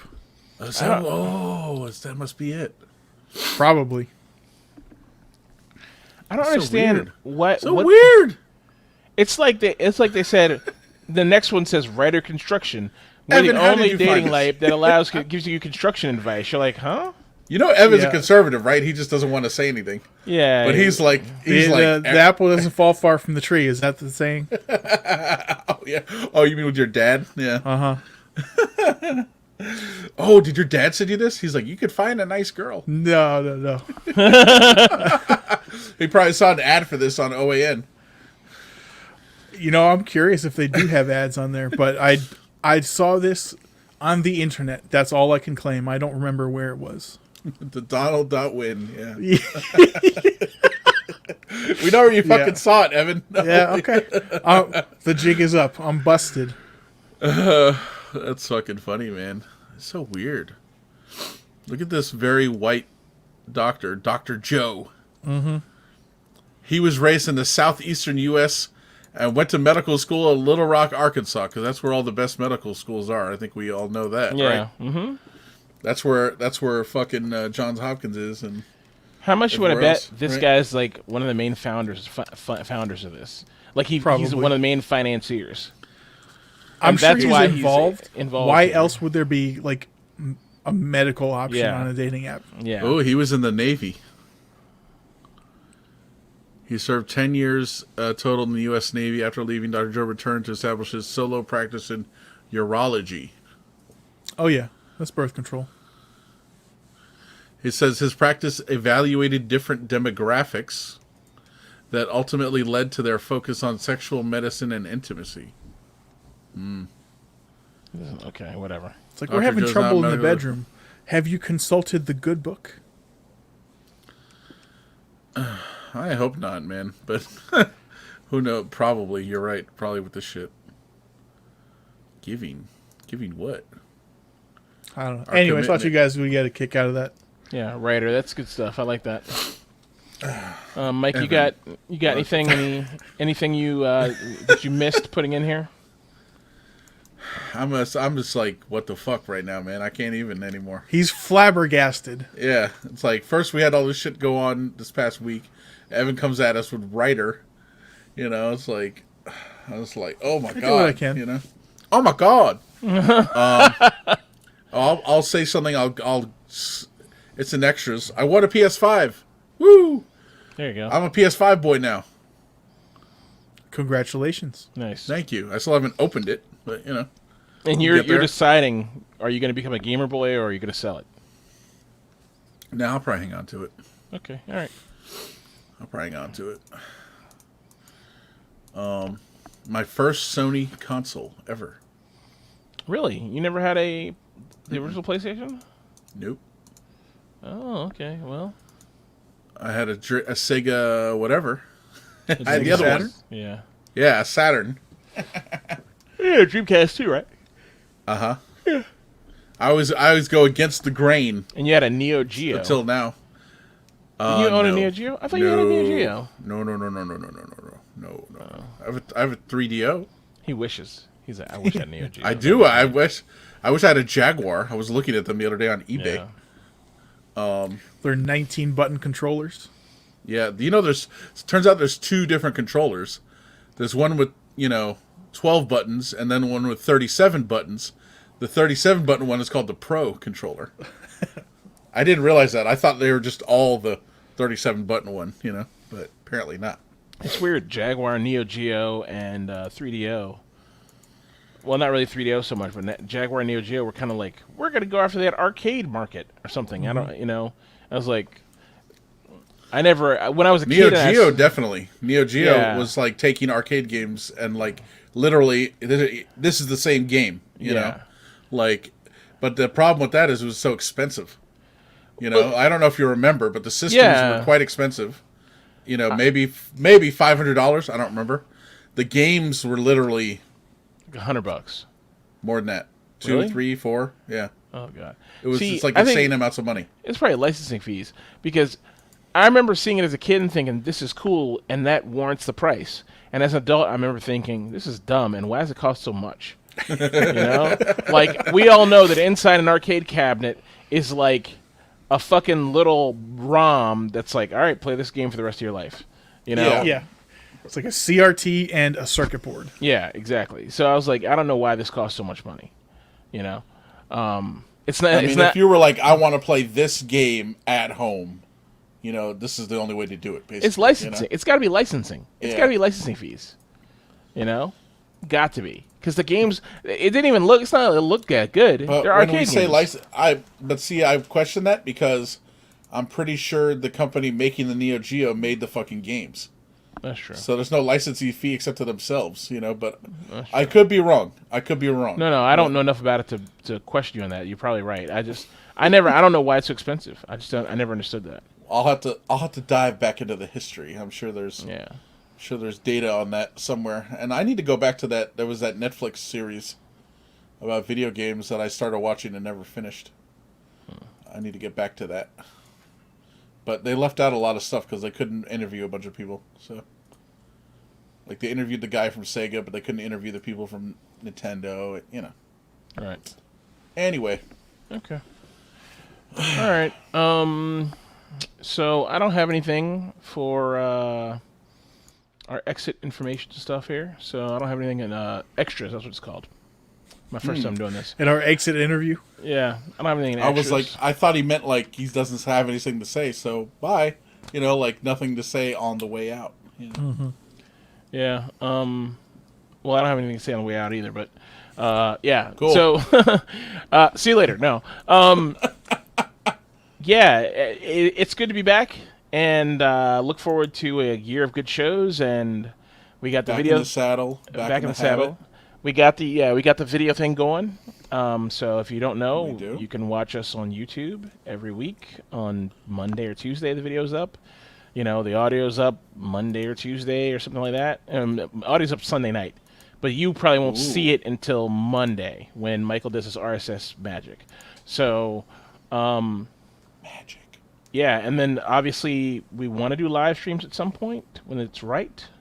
Maybe when the world's in pure upheaval, we'll get around to it. We'll see. Upheaval or upheaval? Upheaval, Michael. That's the new thing we're talking about. We're doing upheavals now.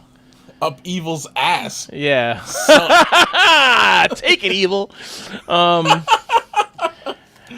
Mr. Knievel likes it up the ass. Maybe we should get an OnlyFans. What do you think? Dude, I'm on board. Dude, feet pics. I can shave my man boobs, my moobs, and push them together. Oh my! And then you get some nice chocolate cleavage. I actually found an app that's specifically aimed at feet pics.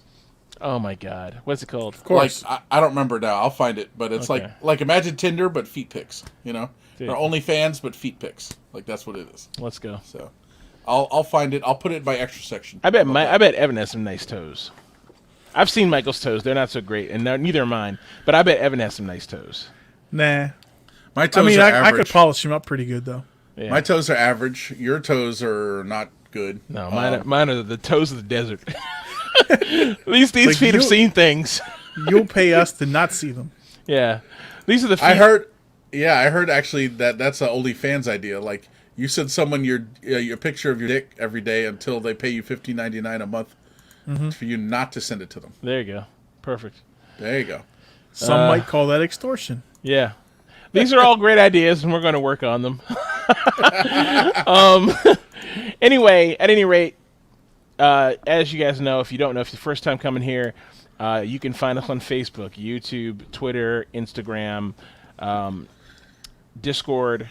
We have our Discord app. We do... Discord? We do watch Star Trek. Not publicly, but maybe we can do that. I don't know. We'll see. We watch the original series, maybe. I don't know. Maybe I shouldn't be saying that. I don't know. That'd be something to do. Interesting. We could have a watch party. Yeah. So hop in Discord. One of us is always on. I'm always on every day. Evan's on, maybe just lurking, but he's around. Michael could pop in.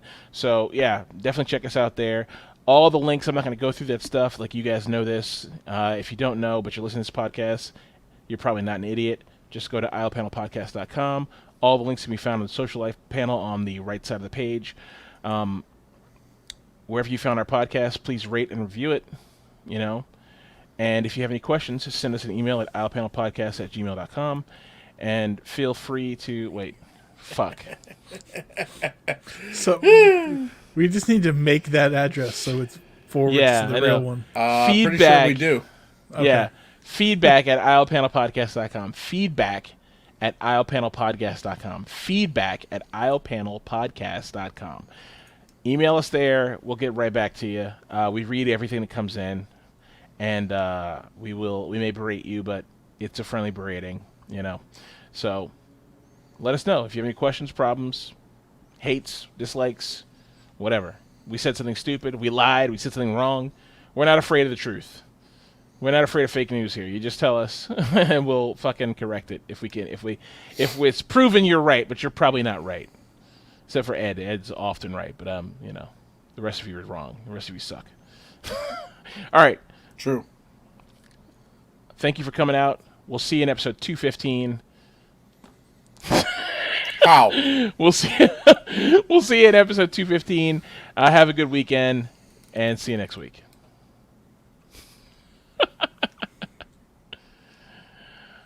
All right.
Oh, yeah.